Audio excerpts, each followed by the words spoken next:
em sempre produzir mais de acordo com a evolução do tempo. Então, são características essenciais para que a pessoa consiga ter sucesso.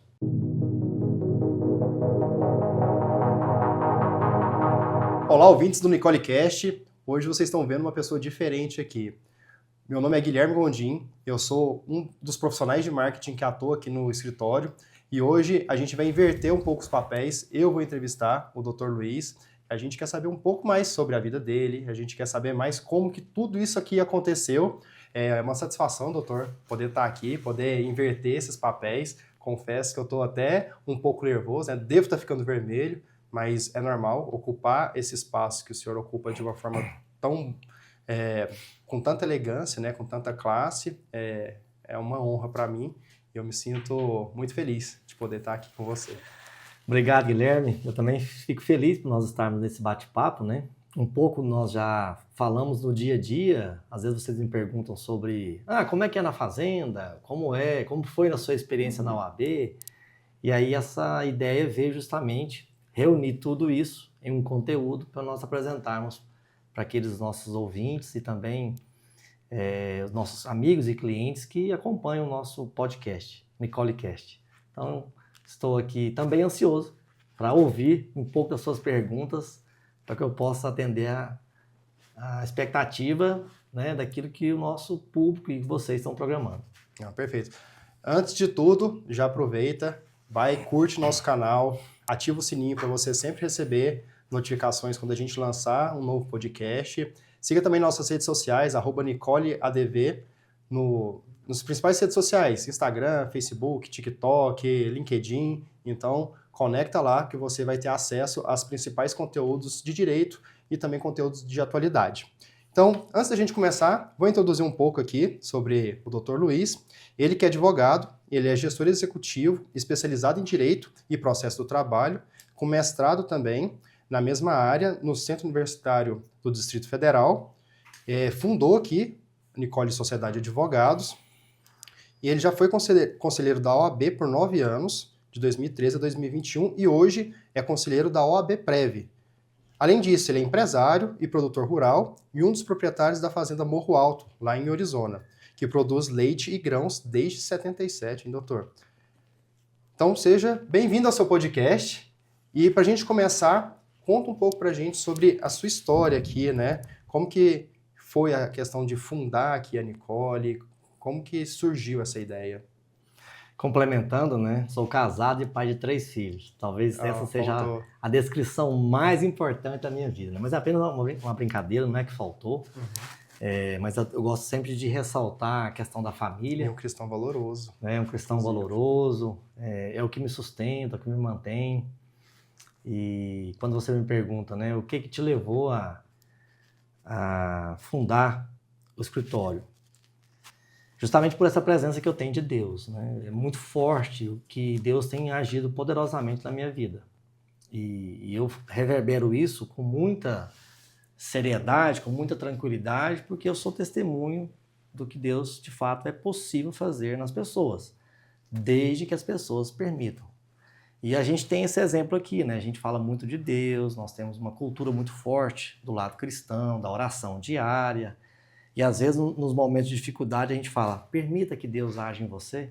Né? A gente sempre tem essa experiência. Então, de fato, não poderia deixar de fazer essa abertura aqui, falando dessa experiência divina na minha vida e na minha família. Com certeza.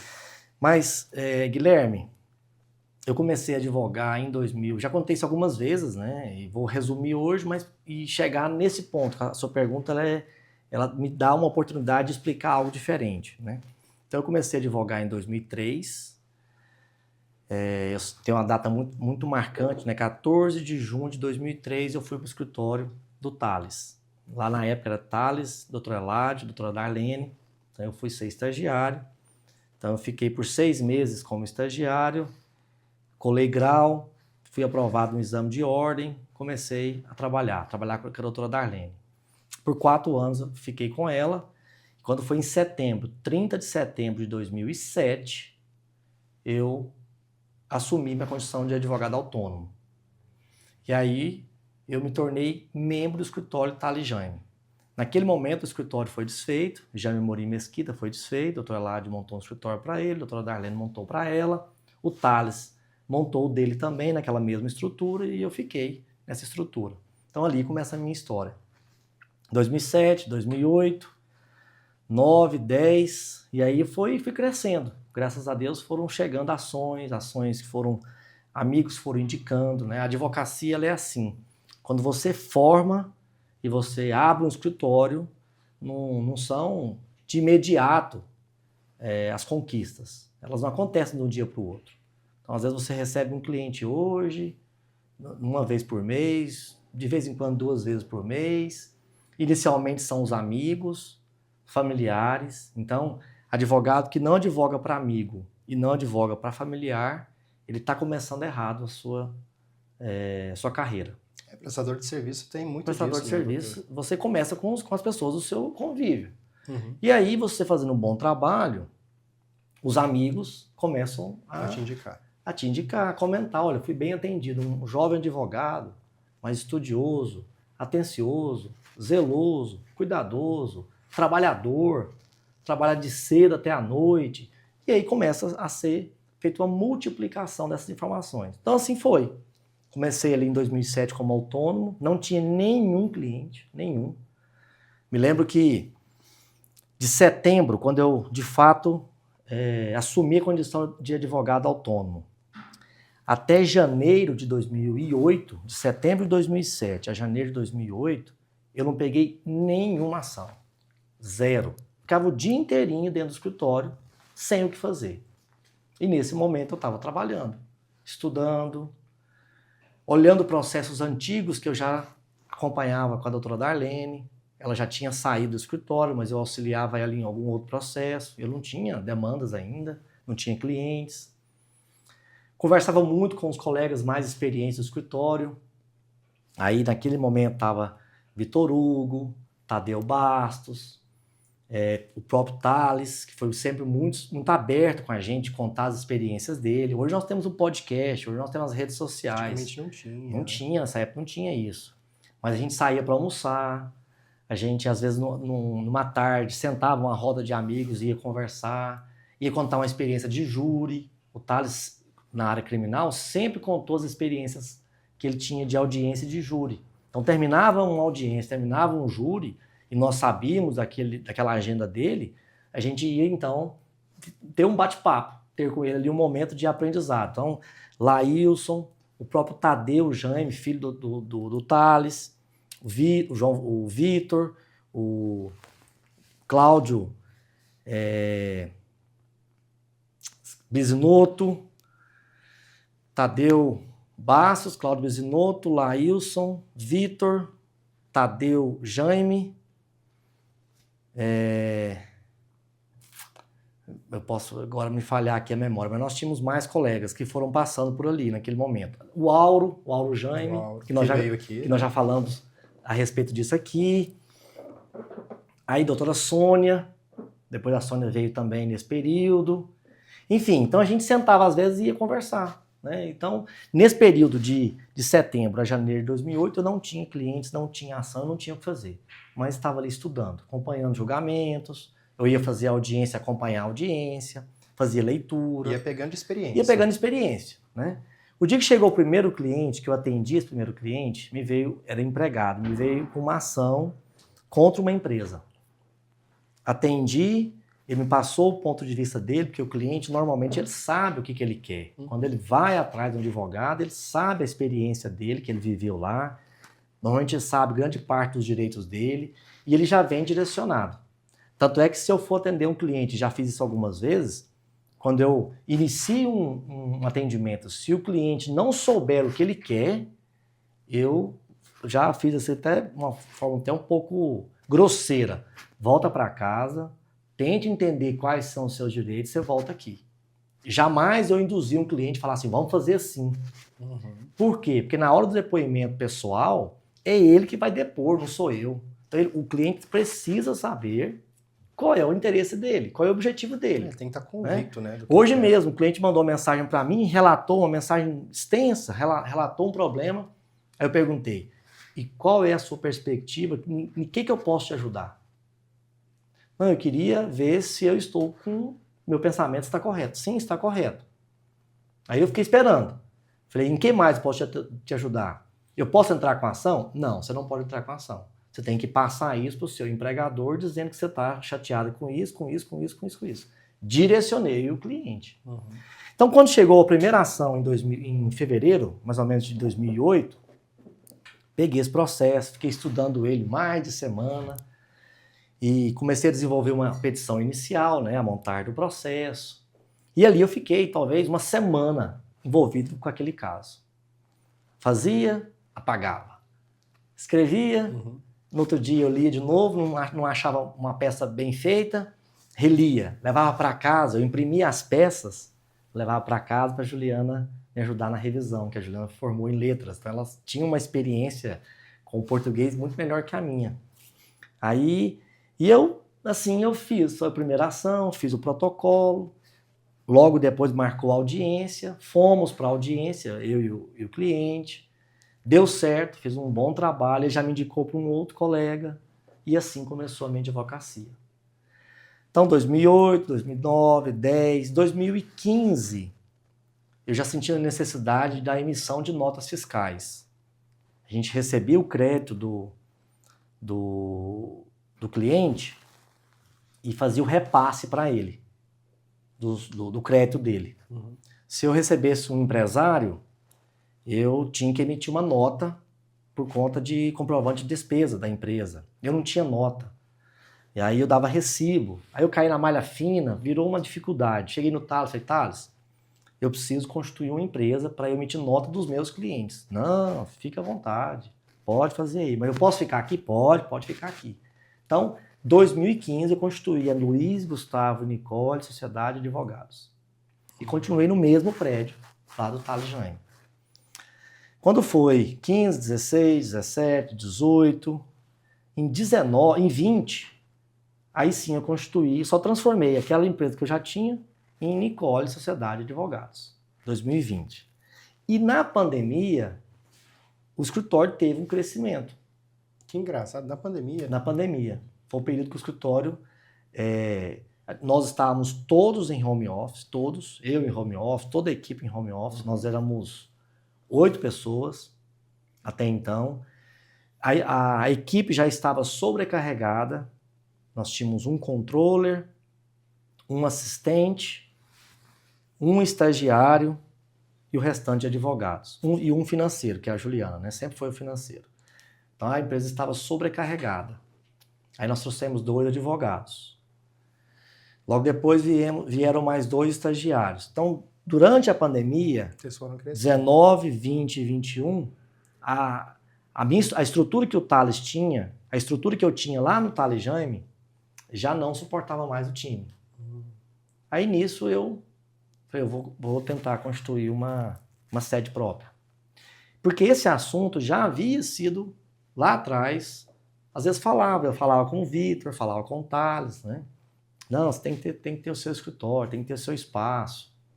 Você precisa dar um passo a mais. Mas a gente tem algumas raízes, né, que te prende, o medo, a insegurança, a incerteza de que vai dar certo. Mas aí vem aquela confiança em Deus. Eu estou muito convicto de que Deus age naquele que aceita a presença de Deus. Então eu sou um servo de Deus. E ele, então, me direcionou para comprar. Em 2018, fazendo um parágrafo aqui, em 2018 eu tentei constituir a sede própria.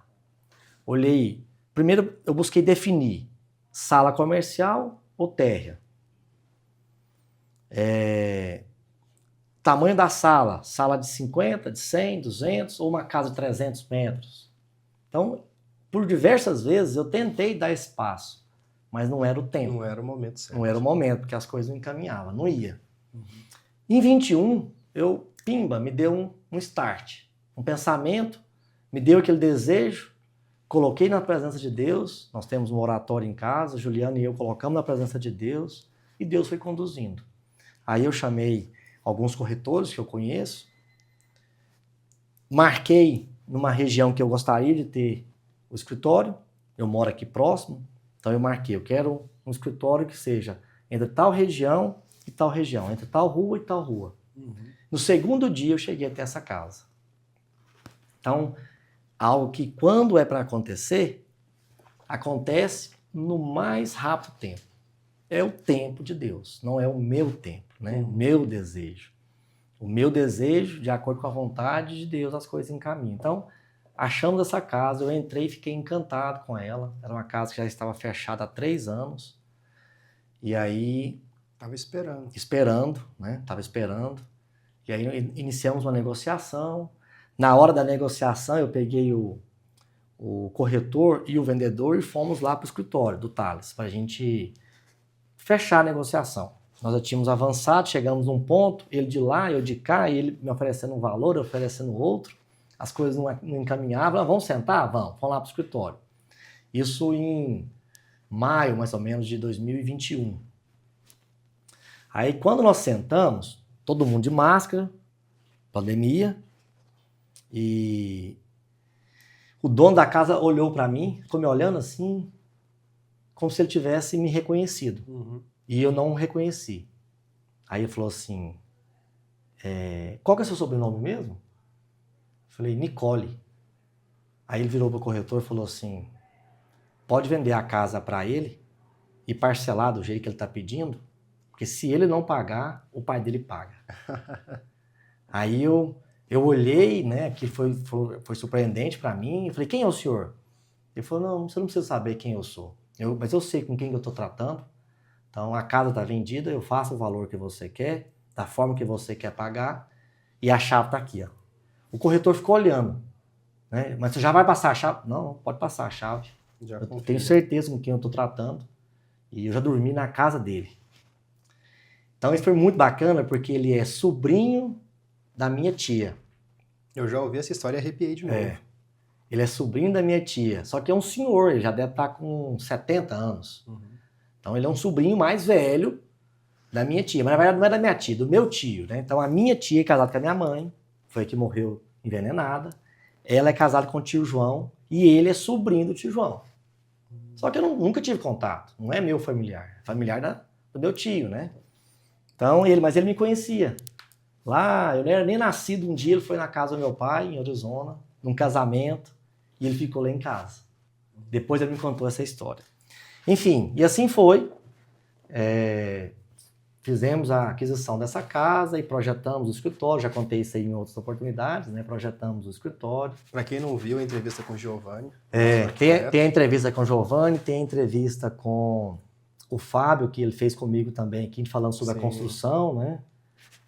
Mas esse aí não tá no podcast, né? Tá nos cortes. Tá nos cortes, justamente. Mas tem os cortes, se você voltar na nossa postagens do nosso perfil, tem lá como chegamos até aqui, salvo engano, a postagem é essa. No Instagram, tá? No Instagram, Então, foi assim, né? E aí, essa sociedade Nicole, lá de 2020, mas que ela é de 2015, enquanto é a Luiz Gustavo Nicole, com essa estrutura, chegou até aqui assim. Por que chegou assim? Trabalho, confiança dos nossos clientes, das pessoas que confiam no nosso trabalho. Nós saímos de uma equipe que era eu, inicialmente, depois eu e o Rafael. Foi o primeiro estagiário, que hoje é sócio. E hoje nós somos 25 pessoas, graças a Deus. Doutor, cresceu muito, né? Eu mesmo ingressei aqui no escritório para poder fazer parte, né, desse time. Vai fazer 1 ano agora, em setembro, e praticamente dobrou de tamanho. Praticamente não. Quando nós mudamos para cá, éramos 12. De fato, nós dobramos de tamanho. Não, eu falo quando eu cheguei. Né? Quando você chegou, Você já chegou ano passado, talvez nós éramos uns 18, né? Acho que era. Agora já cresceu estruturamos bastante. Mais, E tá reformando, vai vir mais gente. Estamos em expansão novamente, né? Estamos com um projeto de expandir. Hoje nós temos aqui um espaço para acolher 30, né? Isso. 30 pessoas. Toda a equipe hoje ela tem espaço para 30 pessoas. Aí nós temos esse espaço para podcast, temos 2 salas de reunião e 30 estações de trabalho. Nós vamos expandir para mais 16 postos de trabalho. nós vamos chegar a 46 locais e que, quem sabe, com fé em Deus também, 46 pessoas trabalhando conosco. Preparando mais um andar lá para cima. Vamos preparar, estamos preparando aqui em cima e as coisas de fato vão acontecer. Cada vez mais perto de Deus. Já que a gente está falando assim de crescimento, né, de expansão, na sua opinião, o que faz com que o Nicole Sociedade de Advogados se diferencie tanto no mercado e ele tenha, enquanto tem outros escritórios que, infelizmente, estão fechando, né, infelizmente estão deixando de existir, Nicole está crescendo. E Nicole vem crescendo muito. O que você acredita que faz com que se diferencie tanto? Guilherme, assim, nós podemos pensar de gestão, podemos pensar de confiança que as pessoas têm no nosso trabalho, né? E aí eu falar de uma gestão minha, às vezes até é ruim, né? Mas eu acho assim, alguns pontos são muito fortes num sucesso, né? Acho que valores, a cultura. Então, por exemplo, alguns valores que eu tenho, né? Da seriedade que eu exijo que toda a equipe tenha no trato da causa do cliente. A gente busca muito a condução de um processo de forma artesanal. Todo processo que vem, nós tentamos ao máximo, como se ele fosse único. Né? Como se ele fosse aquele processo, ele não é importante, não é para mim, é para o cliente. Né? Você é cliente do escritório, você tem uma demanda aqui, que nós não diferenciamos o Guilherme do Guilherme empregado, do Guilherme parceiro, do Guilherme cliente. Esse é o ponto. Quem é o autor dessa ação? É o Guilherme. Por que ele é atendido assim? Porque tem uma demanda que necessita de um atendimento assim. E aí eu tento passar isso para o time. Eu tento levar para o time esse trato da causa do cliente como se fosse único para nós. E aí, dentro desses valores, dentro dessa cultura, de passar a verdade para o cliente, para que ele tenha confiança. Não é porque ele chega aqui que a gente recebe o processo dele, a confiança dele, que eu não preciso dizer a verdade. Às vezes você precisa dizer, olha, essa sua ação, ela é possível, mas ela tem um risco, você demanda de prova, você precisa comprovar isso, você precisa disso, mas eu estou aqui para fazer o seu trabalho. O trabalho que você precisa. Não é querer empurrar uma solução que muitas vezes não exatamente. Existe, né? Nem sempre a solução do cliente é a vitória. Sim. Nem sempre. Depende de quem é o meu cliente. Né? Se o meu cliente for um empregado, primeiro nós temos que exigir que esse empregado traga para nós uma história verdadeira. E aí nós, com a nossa experiência, nós sabemos identificar se a história é verdadeira ou não. Nós temos alguns critérios de seleção dessas ações, desses empregados. O tempo de trabalho, a função, a remuneração, qual foi o motivador daquela ação. Então nós temos alguns critérios. Aí se for empregado, para buscar a justiça tem que ter a vitória. Uhum. Né? Por exemplo, se vier um empregador, uma empresa, nem sempre a vitória é o resultado que eu vou entregar, mas eu posso amenizar o problema, o prejuízo, mitigar os problemas, o prejuízo e dar a ele uma solução diferente. Às vezes, a partir de uma ação, sofre um acidente de trabalho. Vem aqui a empresa com uma defesa trabalhista. Ela chega com um processo de R$2 milhões, que ela pode ser condenada. Deste processo, fazemos uma defesa e podemos auxiliar o empresário a não suportar mais ações daquela natureza. De que forma? Uma consultoria, por exemplo. Perfeito. Então a gente direciona para que ele amenize os problemas futuros. Vamos tentar lutar por esse processo, mas tem um acidente de trabalho. Um acidente de trabalho, a empresa tem as suas responsabilidades. Você não arcou com essa obrigação. A lei fala que deveria ser assim, você não agiu assim. Você não deu assistência. Mas nós vamos tentar amenizar isso aqui para que tenha um julgamento justo e vamos organizar a casa para daqui para frente você não agisse mais. Uhum. Então, nós temos que atender e olhar para o cliente de acordo com a demanda dele, qualquer necessidade que ele tem. Então, quando nós falamos de sucesso, isso foi sendo construído. Com todos esses 20 anos que nós estamos vivendo aí, que eu tenho vivido na experiência da advocacia justamente com essa experiência de o que eu posso oferecer. Como que eu posso organizar um time para trabalhar assim? E aí valores e cultura você passa para as pessoas. Isso eu não aceito. Não pode ser assim. Nós precisamos ser assim. Como eu acompanho a operação do escritório, se um cliente fez um contato no escritório, não foi atendido, eu chamo a equipe responsável, ó, não está sendo atendido, precisamos de melhorar isso aqui. Então, eu faço a gestão do escritório justamente corrigindo a cada dia aquilo que talvez não foi feito da melhor forma, mas também elogiando aquilo que tem sido feito constantemente da melhor forma. E transparência, o cliente ligou aqui, manda mensagem para mim, eu tentei contato com a secretária e ela não me atendeu. Fulano, você me desculpa, vou conferir qual é o problema que está acontecendo, mas o que você está precisando? Não, eu quero saber o andamento do meu processo. Perfeito, já te dou um retorno aí. Eu venho na secretária e falo, o que está acontecendo que o cliente entrou, mandou mensagem, entrou aqui no canal nosso de atendimento e ele não foi atendido. Ué, doutor, não sei. Veja aqui que no meu quadro de atendimento não tem essa chamada. Ah, aconteceu um bug. Não é falha da minha equipe. Então aconteceu um bug. Como o cliente tem o meu contato, ele fez o contato comigo, sanei um problema e dou retorno para ele. Fulano, seu processo está assim, assim, assim. Então a gente vai tentando nos organizar a cada dia para prestar um bom atendimento. Perfeito, doutor. E essa questão de você estar sempre ali atuando, né, vendo quais são os pontos, é muito importante também para entrar dentro da parte da gestão. Hoje eu vejo, estou aqui dentro, né, eu vejo que você é muito atuante na parte da gestão e você tem algumas estratégias para conseguir acompanhar isso, para mitigar. Porque muitas vezes esse é um problema que acontece, problema pontual. Mas também tem estratégias que o senhor já utiliza para mitigar problemas futuros, que são as reuniões. O senhor pode contar um pouco mais sobre como que funciona todo esse processo de gestão? Bacana. Ó, nós dividimos o escritório em 5 times, né? Nós temos o time do marketing, que é você o líder. Aí nós temos o comercial, que é o atendimento ao cliente. E esse atendimento ao cliente ele é feito tanto antes como durante e após o processo. Atendimento é o que atende o cliente, de qualquer forma. Então nós temos o comercial, depois nós temos a controladoria, o jurídico e o financeiro. O financeiro ele pode atuar desde o início ou só ele pode atuar ao final do processo daquele cliente. Depende do tipo de contrato, depende do tipo de cliente que é. Então ele pode ser uma área exigida do início ao fim.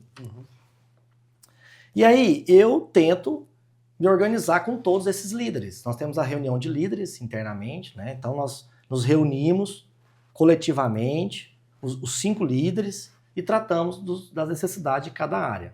Mas também eu acompanho toda semana, ao longo de todos os dias, o que está sendo tratado no atendimento, no marketing, no comercial, no jurídico, qual é o resultado dos processos. Eu reviso peças, então algumas peças processuais eu faço a revisão dela, eu direciono com o time qual é talvez a melhor estratégia para aquele processo, e aí tem alguns canais disso, né? Nós temos o uso do WhatsApp internamente, o business, que é para tratar só casos do escritório, né? Todo colaborador que entra no escritório tem o número business, como tem do marketing, e aí a gente trata através do WhatsApp vários grupos, são dezenas de grupos que nós temos, que eu acompanho, né? Cada um desses líderes. Então, o líder com o seu time, qualquer um dos times eu estou naquele grupo. Então eu acompanho o que está sendo passado todos os dias no processo. Tem grupos que eu não dou opinião. Às vezes dou uma opinião pontual.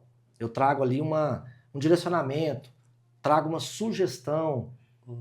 Por quê? Tem o líder e tem o coordenador. Então, se eles estão envolvidos na operação, estão direcionando de certa forma, só se eu ver que está indo para um canal por um rumo muito errado, para eu dar uma opinião. Mas normalmente eu deixo. Pode ver que você, por exemplo, com a agência nossa de marketing, eu deixo vocês fazerem todo o trabalho. Às vezes eu sou consultado, às vezes eu dou o pitaco. Às vezes eu dou o pitaco e você fala, não, doutor, mas aqui não é assim, assim, assim. Ah, beleza, entendi, obrigado. E assim eu faço com as áreas. Por quê? Dessas 5 áreas que nós temos, 4 eu não domino. Eu não domino comercial, não domino marketing, não domino comercial, eu não domino financeiro, a controladoria nem o financeiro. Qual a área que eu domino? O jurídico. Aí sim, o jurídico eu participo. Então, eu participo de alguns processos fazendo audiências, sustentações orais e as principais peças eu tenho a minha revisão. Então, todo o processo, nós temos um time que trabalha nele. Então, tem chamamos de relator, o revisor e o segundo revisor, sou eu. Então, todos os processos eu acompanho. Nem todas as peças eu acompanho. São as peças principais, as mais importantes pelas quais eu ali faço um direcionamento. Agora nós trabalhamos também antes da peça. Dentro do campo jurídico, chega um caso, nós sentamos por 10, 15 minutos e direcionamos o trabalho. O colega advogado, esse processo aqui trata disso, disso, disso, disso. Nós temos jurisprudência nesse sentido, precisamos de prova nesse sentido, vamos caminhar assim, está de acordo? Então vamos pesquisar isso. Faz uma pesquisa jurisprudencial, aí dentro do time tem um assistente, tem o estagiário, são os responsáveis por trazer as teses para nós, buscar doutrina, buscar jurisprudência. Ele vem, coloca para nós, ó, esse caso aqui, achamos jurisprudência nesse sentido, doutrina fala isso, né, o livro fala isso, não, vamos seguir esse caminho. E aí, nesse meio tempo aqui, nós também direcionamos com o cliente. Cliente, depende do cliente também. Se for um cliente que não tem muita instrução, a decisão cabe a nós. Uhum. Mas se for um cliente que tem uma média instrução, que ele tem um entendimento daquilo que nós vamos tratar juridicamente, nós pedimos a validação dele. Porque o processo não é meu, Guilherme. O processo é do meu cliente. A não ser que seja um cliente, assim, uma pessoa simples, uma pessoa física, que ele não tem instrução processual. Aí cabe a mim tomar a decisão. Nem por isso eu deixo de pontuar a ele qual é o caminho que nós vamos fazer. Eu falo que o cliente não pode ter surpresa, em momento algum. Ele não pode ter surpresa na hora de pagar. Ué, mas isso aqui não estava ajustado. É terrível. Aí eu falo assim, tá no contrato. Ué, mas tá no contrato e eu não expliquei? Tá errado. Então o cliente não pode ter essa surpresa. O cliente não pode saber... ele tem que saber qual é o conteúdo da ação dele. Ele não pode entrar numa audiência e não sabe o que está sendo tratado ali. Está perdido. Está perdido. Não podemos permitir isso. Então, nós fomos construindo o time nesse sentido. E aí, com o crescimento do escritório, nós fracionamos a equipe, criamos líderes, criamos coordenadores, e eles juntos, nós vamos conduzindo o escritório. Então, eu faço esse acompanhamento diário. Eu chego, eu passo no comercial, eu converso com a recepcionista, eu converso com o marketing, nós temos reuniões estratégicas, quinzenais, outras mensais com o marketing. Com o jurídico, toda semana, toda terça e quinta nós definimos pauta. Terça-feira, de manhã, nós definimos a pauta de terça, quarta e quinta.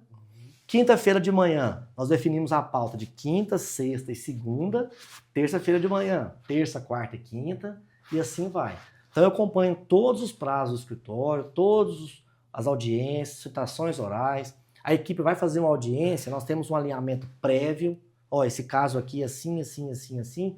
Está preparada? A senhora estudou? O senhor estudou esse processo? De que forma que a senhora vai conduzir?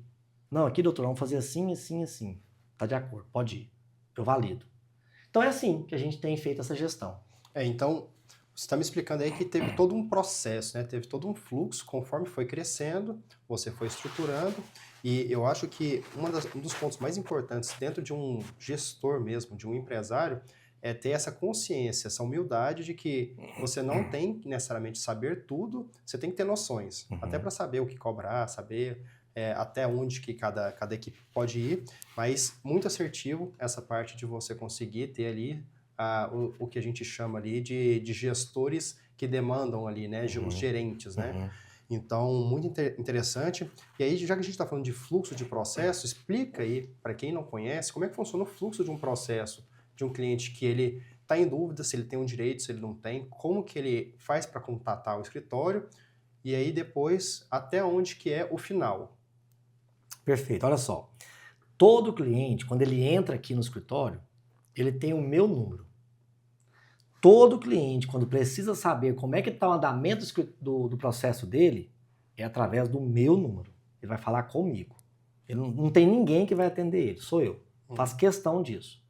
Eu posso até não ter tido o atendimento inicial do cliente, mas durante o processo ele vai falar comigo. Por quê? Porque eu tenho já uma experiência e tenho um time que me ajuda nesse sentido. Então o cliente entra em contato comigo e fala assim, doutor, como é que está meu processo? Empresário ou empregado? Hoje eu falei com um empresário que nós temos 20 processos dele aqui. Então eu falei, ó, me aguarde que após o almoço eu vou te dar um retorno de todos esses processos. Porque nós temos aqui também um costume de encaminhar relatório para as empresas. Uma vez ao mês, sempre no final do mês, a empresa recebe um relatório dos processos dele aqui. Como é que estão andando? Mas nós estamos no meio do mês, ele não recebeu ainda. Então eu já pedi à equipe para antecipar esse relatório. Eles me alimentaram de informações e eu já passei para o empresário. Todos os processos. Aí tem um processo em específico que chama a atenção dele. Então eu já passei para ele informação. Se for empregado, como é que está meu processo? Eu peço à equipe, eles conferem o processo para mim, traz um resumo dele no WhatsApp e eu pego aquele resumo que a equipe fez, eu resumo mais um pouquinho, transformo aquela linguagem mais difícil e passo para o cliente. Né? Descomplico e passo para o cliente. Então é assim que eu faço. Então, como as pessoas têm o meu número, eles, quando vão passar, vão indicar alguém, eles indicam o meu telefone. Então, por exemplo, hoje eu recebi 3 contatos pela manhã. 3 novas pessoas interessadas de nos contratar. Um empresário e 2 trabalhadores.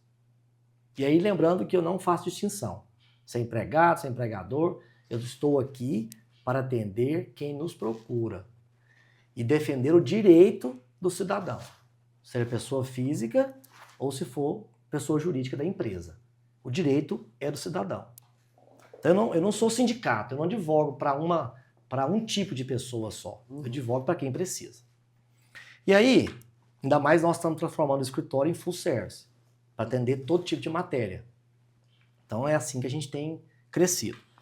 Então o cliente entrou em contato comigo, o fulano me indicou o senhor, e eu estou com uma demanda que recebi uma ação trabalhista, um empresário, que eu vou dar o exemplo do empresário que recebeu uma ação trabalhista e queria ver como proceder. Falei, boa tarde, vou te encaminhar então o telefone da minha recepcionista, você vai fazer contato com ela para agendar uma reunião. Tá certo? Tá certo. Você me passa a notificação que você recebeu? Nisso, eu já encaminhei o telefone da recepcionista para ele e pedi para ele agendar com ela. Ele me passou a notificação do processo. Eu já encaminhei para o meu assistente, que eu tenho um assistente direto, encaminhei o assistente para meu assistente e ele já identificou o processo na justiça e já me deu o retorno. Eu já tenho o processo na íntegra, em mãos. Eu já pego esse processo, já passo para o meu comercial. Eu confiro o que é a demanda e eu já passo para o comercial. Comercial, vai entrar uma reunião para você com um empresário tal, tratando sobre esse assunto, acolhe ele para mim, e direciona a entrevista assim, assim, assim, assim. E aí já faz o procedimento de abertura de pasta, marcação da reunião e identificação de quais são os atos do processo. Tem audiência, tem que apresentar uma defesa de imediato em 24 horas, 48 horas, não sei, a gente vai olhar. Aí nisso entra já uma equipe de pessoas. A recepcionista agendou a entrevista, o comercial está estudando o processo e o jurídico está vendo quais são as medidas que nós temos que tomar de imediato naquele processo. Ou então, não tem medidas imediatas. Nós temos que aguardar a audiência que é dia 10 de agosto. Nesse caso de hoje, não tem nenhuma providência a ser feita, audiência dia 10 de agosto. Então, em questão de 15 minutos, esse cliente já foi acolhido pelo escritório. A recepcionista já fez o cadastro dele, já agendou a reunião e ele foi atendido hoje às 11 horas da manhã. Rápido, hein? Quando ele foi atendido, o financeiro entra e faz a proposta de honorários. Agora, no início da tarde, já tinha a proposta de honorários feita, já tinha encaminhado para o cliente, houve ali uma negociação e agora nós estamos 3 da tarde, 3:30 da tarde, eu já conferi no grupo e esse contrato já foi fechado. Então esse cliente entrou hoje, ele já faz parte da base de clientes do escritório. Fechou o contrato de honorários, a contratação, a proposta de honorários foi aceita, aí o comercial faz a proposta de honorários, o contrato de honorários, encaminha para o cliente para assinar. Assinado o contrato de honorários, agenda os prazos processuais. Aí sai da recepção e do comercial, entra na controladoria. Aí a controladoria vai agendar os prazos daquele processo. Internamente nós temos alguns prazos, por exemplo, prazo de assinar o contrato de honorários, prazo de solicitar documentos, colher assinatura da procuração, de solicitar documentos daquele contrato de trabalho que envolve o processo. Isso é feito em, no máximo, 48 horas. A equipe da controladoria faz todo esse trabalho prévio do jurídico e monta uma pasta toda numerada, documento 1, 2, 3, 4, 5, seja quantos documentos forem. Finaliza a montagem da pasta, aí encaminha para o jurídico. Entrou no jurídico, o jurídico tem 2 dias para fazer uma análise prévia desse processo. Ou já fazer uma peça, fazer uma análise processual, se é só uma manifestação qualquer, se é só juntada da procuração, algo nesse sentido. Se for, por exemplo, fazer uma defesa trabalhista, ela tem que ser entregue na data da audiência, até a data da audiência. Então, neste caso que entrou hoje, a audiência é dia 10 de agosto. Então, nós vamos agendar um prazo para elaborar a nossa defesa. Quando que ela vai estar pronta? 2 dias antes da audiência, ela está plenamente pronta, completa, com a defesa, procuração, documentos e validado pelo cliente. Neste caso, o cliente vai ter que validar a nossa defesa. O nosso cliente empresário, ele valida a nossa defesa. 2 dias antes estamos prontos. No dia da audiência,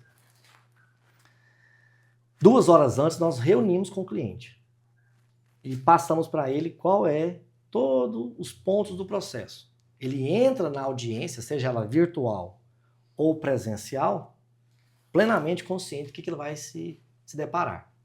Então, feita a audiência, depois, se não tiver acordo, se for ter uma segunda audiência, agendamos novos prazos e assim sucessivamente. Então, nós temos alguns prazos aqui internamente, tem um sistema que alimenta todos esses prazos processuais.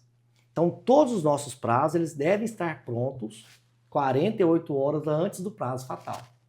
Então, lá para setembro, tem um prazo fatal no processo na quinta-feira. Ele estará pronto na terça-feira. Na quarta-feira ele é feito o protocolo.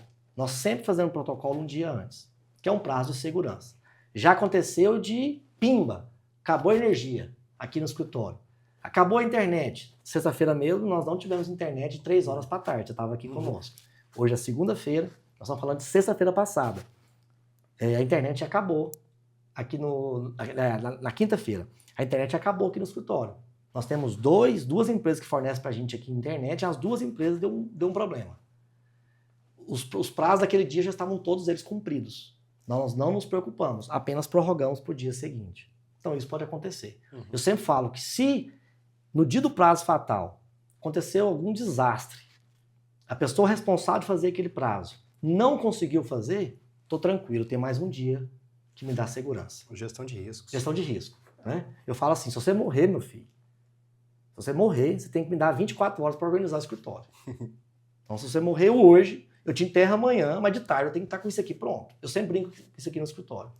Porque esse problema aqui não é do cliente, é meu. Né? Se morrer um colaborador, eu tenho que pôr alguém para substituí-lo. Então, nós temos que tomar muito cuidado com isso. Então, esse é o processo internamente, né? Então, passou pelo comercial e certamente esse cliente veio do marketing. Aí vem interessante. Qual que é o papel do marketing nisso aqui? É a validação do meu trabalho. As pessoas, quando entram aqui no escritório, grande parte deles já conferiram as redes sociais. Já. Né? Você sabe disso. Quebrar a objeção. Quebrar a objeção. Né? Quem será que é? Será que é bom mesmo? Deixa eu ver. Deixa eu ver. Esse trabalho nosso aqui é para isso. É para divulgar como é feito o nosso trabalho interno.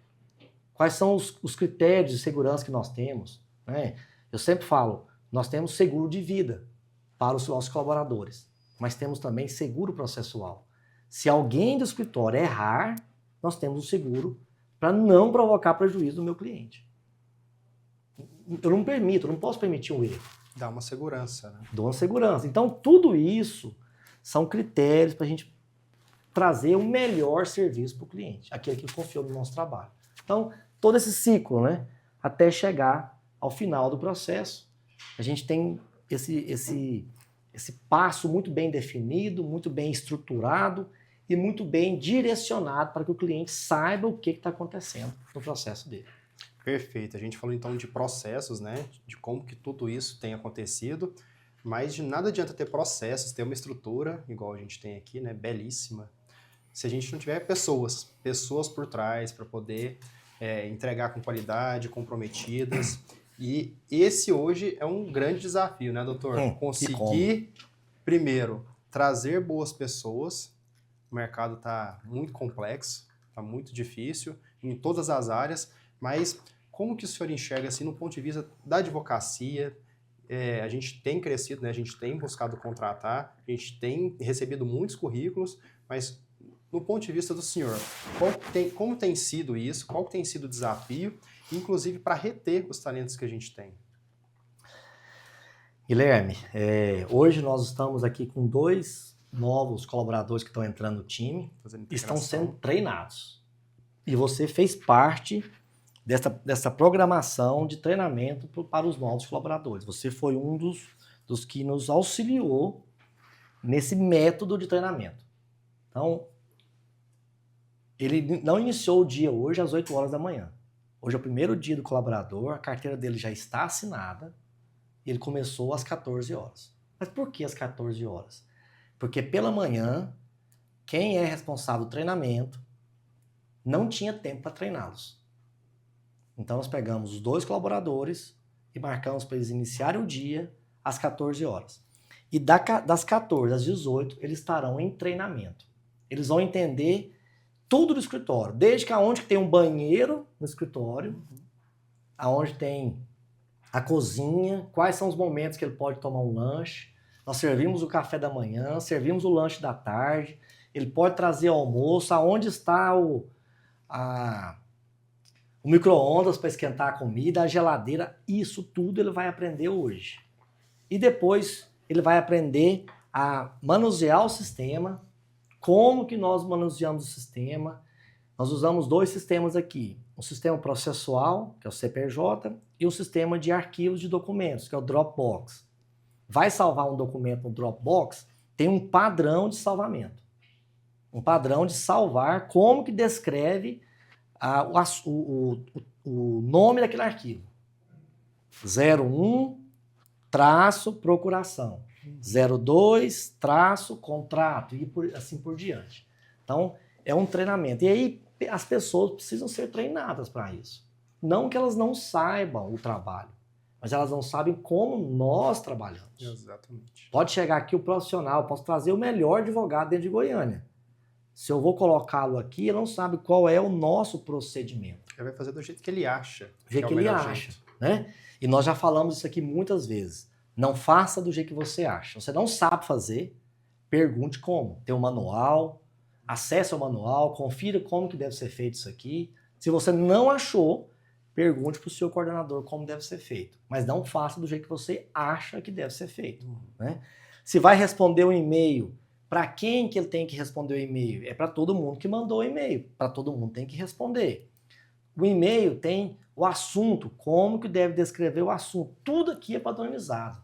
Não tem nada assim, o Guilherme faz de um jeito e eu faço de outro. Não. Todos nós fazemos do mesmo jeito. Esteja eu aqui ou esteja o Guilherme aqui ou não, a sua assistente vai fazer do mesmo jeito que foi orientado. E assim é no jurídico. E aí, nós temos por característica, aqui no escritório, contratar pessoas em início de carreira. Nós não temos muito, assim, medalhões, vamos dizer assim. Não temos aqui medalhões. Esse advogado chega para fazer assim. Não, nós não temos aqui. Não que eu não queira fazer, mas ainda nós não chegamos ao momento de trazer pessoas assim. Porque nós estamos formando um time. Então, eu tenho 20 anos, o Rafael tem 14, o Marcos tem 12, o Felipe tem 8, a Laísa tem 6 e assim por diante. Então, essas pessoas estão construindo uma carreira aqui dentro. Grande parte delas começaram ou como assistente, ou como estagiário, ou como advogado júnior.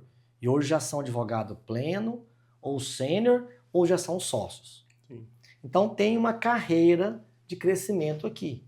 Então essas pessoas sabem qual é a nossa cultura, quais são os nossos valores, qual é a nossa forma de trabalhar, por que nós trabalhamos assim, por que nós atendemos dessa forma, porque é assim que nós acreditamos que é o atendimento que diferencia dos outros escritórios. Você acaba formando o profissional. Nós né? formamos profissionais. Alguns profissionais ficam. E outros a gente acaba ofertando para o mercado porque realmente é um propósito da empresa. Outros vão para o mercado de que forma? Pode ser que passaram 1, 2 anos e, de fato, não encaixou no time, não que ele não seja bom, mas por alguma forma ele não tinha perfeita harmonia com o time, então às vezes nós dispensamos. É perfil, é cultura, Perfil, valores. cultura, mas pouquíssimos. Eu não me lembro de ter dispensado nenhuma pessoa. Eu já encerrei contrato de estágio, por exemplo. O estagiário ficou 1 ano aqui, eu vim e encerrei o contrato. Não que ele não tenha perfil, é porque encerrou o ciclo dele. Né? Há poucos dias atrás eu conversei com um estagiário, ele ficou assim, doutor, tá me dispensando? Não estou dispensando. Você tem um contrato de estágio. O contrato de estágio já tem uma previsão legal. E você cumpriu o seu estágio e acha que você precisa, dentro da sua formação, você precisa de uma outra experiência. Aqui você não vai ter outra experiência. Porque aqui esse é o seu trabalho e busca um outro profissional, um outro escritório. Vai trabalhar em outro ambiente, né? Então, nós pegamos esses profissionais, nós estamos formando eles para que eles sejam nossos colaboradores. Mas se de fato, por algum motivo, não ficar, ele está sendo devolvido para o mercado um pouquinho melhor do que eles entraram. Então esse é o meu objetivo, formar pessoas. Tanto é que nós temos aqui uma sala que chama Sala Promoção Humana. São cursos que nós damos para as pessoas, nós damos de formação, de vestimenta a de conhecimento. Curso de português, curso de direito, sobre ética, sobre relacionamento, sobre empatia, sobre vestir, de que forma vestir, o zelo com a vestimenta e também com a aparência, o corte de cabelo. Então nós tentamos passar isso para as pessoas. Porque nós lidamos com o público deseja isso. Seja ele simples ou um pouco mais abastado, qualquer pessoa gosta de ver uma pessoa bem vestida, alinhada. Por esse motivo nós temos um lema no escritório, né? É uma experiência jurídica elegante, eficiente e transformadora. Nós queremos prestar um serviço elegante, desde o escritório em si, ele é bonito. Sim. As pessoas que estão aqui, elas se vestem bem. Eficiente, porque se não tiver eficiência não adianta ter nada disso. E essa eficiência do escritório, ela tem que transformar a vida das pessoas de uma forma positiva. Eu não posso transformar de uma forma negativa. Por exemplo, o cliente teve uma derrota no processo e eu dei a ele um prejuízo processual. Acontece? Pode acontecer, mas ele estava ciente do risco que nós tínhamos no processo. Então essa transformação, eu tenho uma responsabilidade com isso. Mas graças a Deus, a esmagadora maioria das transformações que aqui nós temos são positivas. Né? E este é o nosso objetivo, de transformar as pessoas com direito.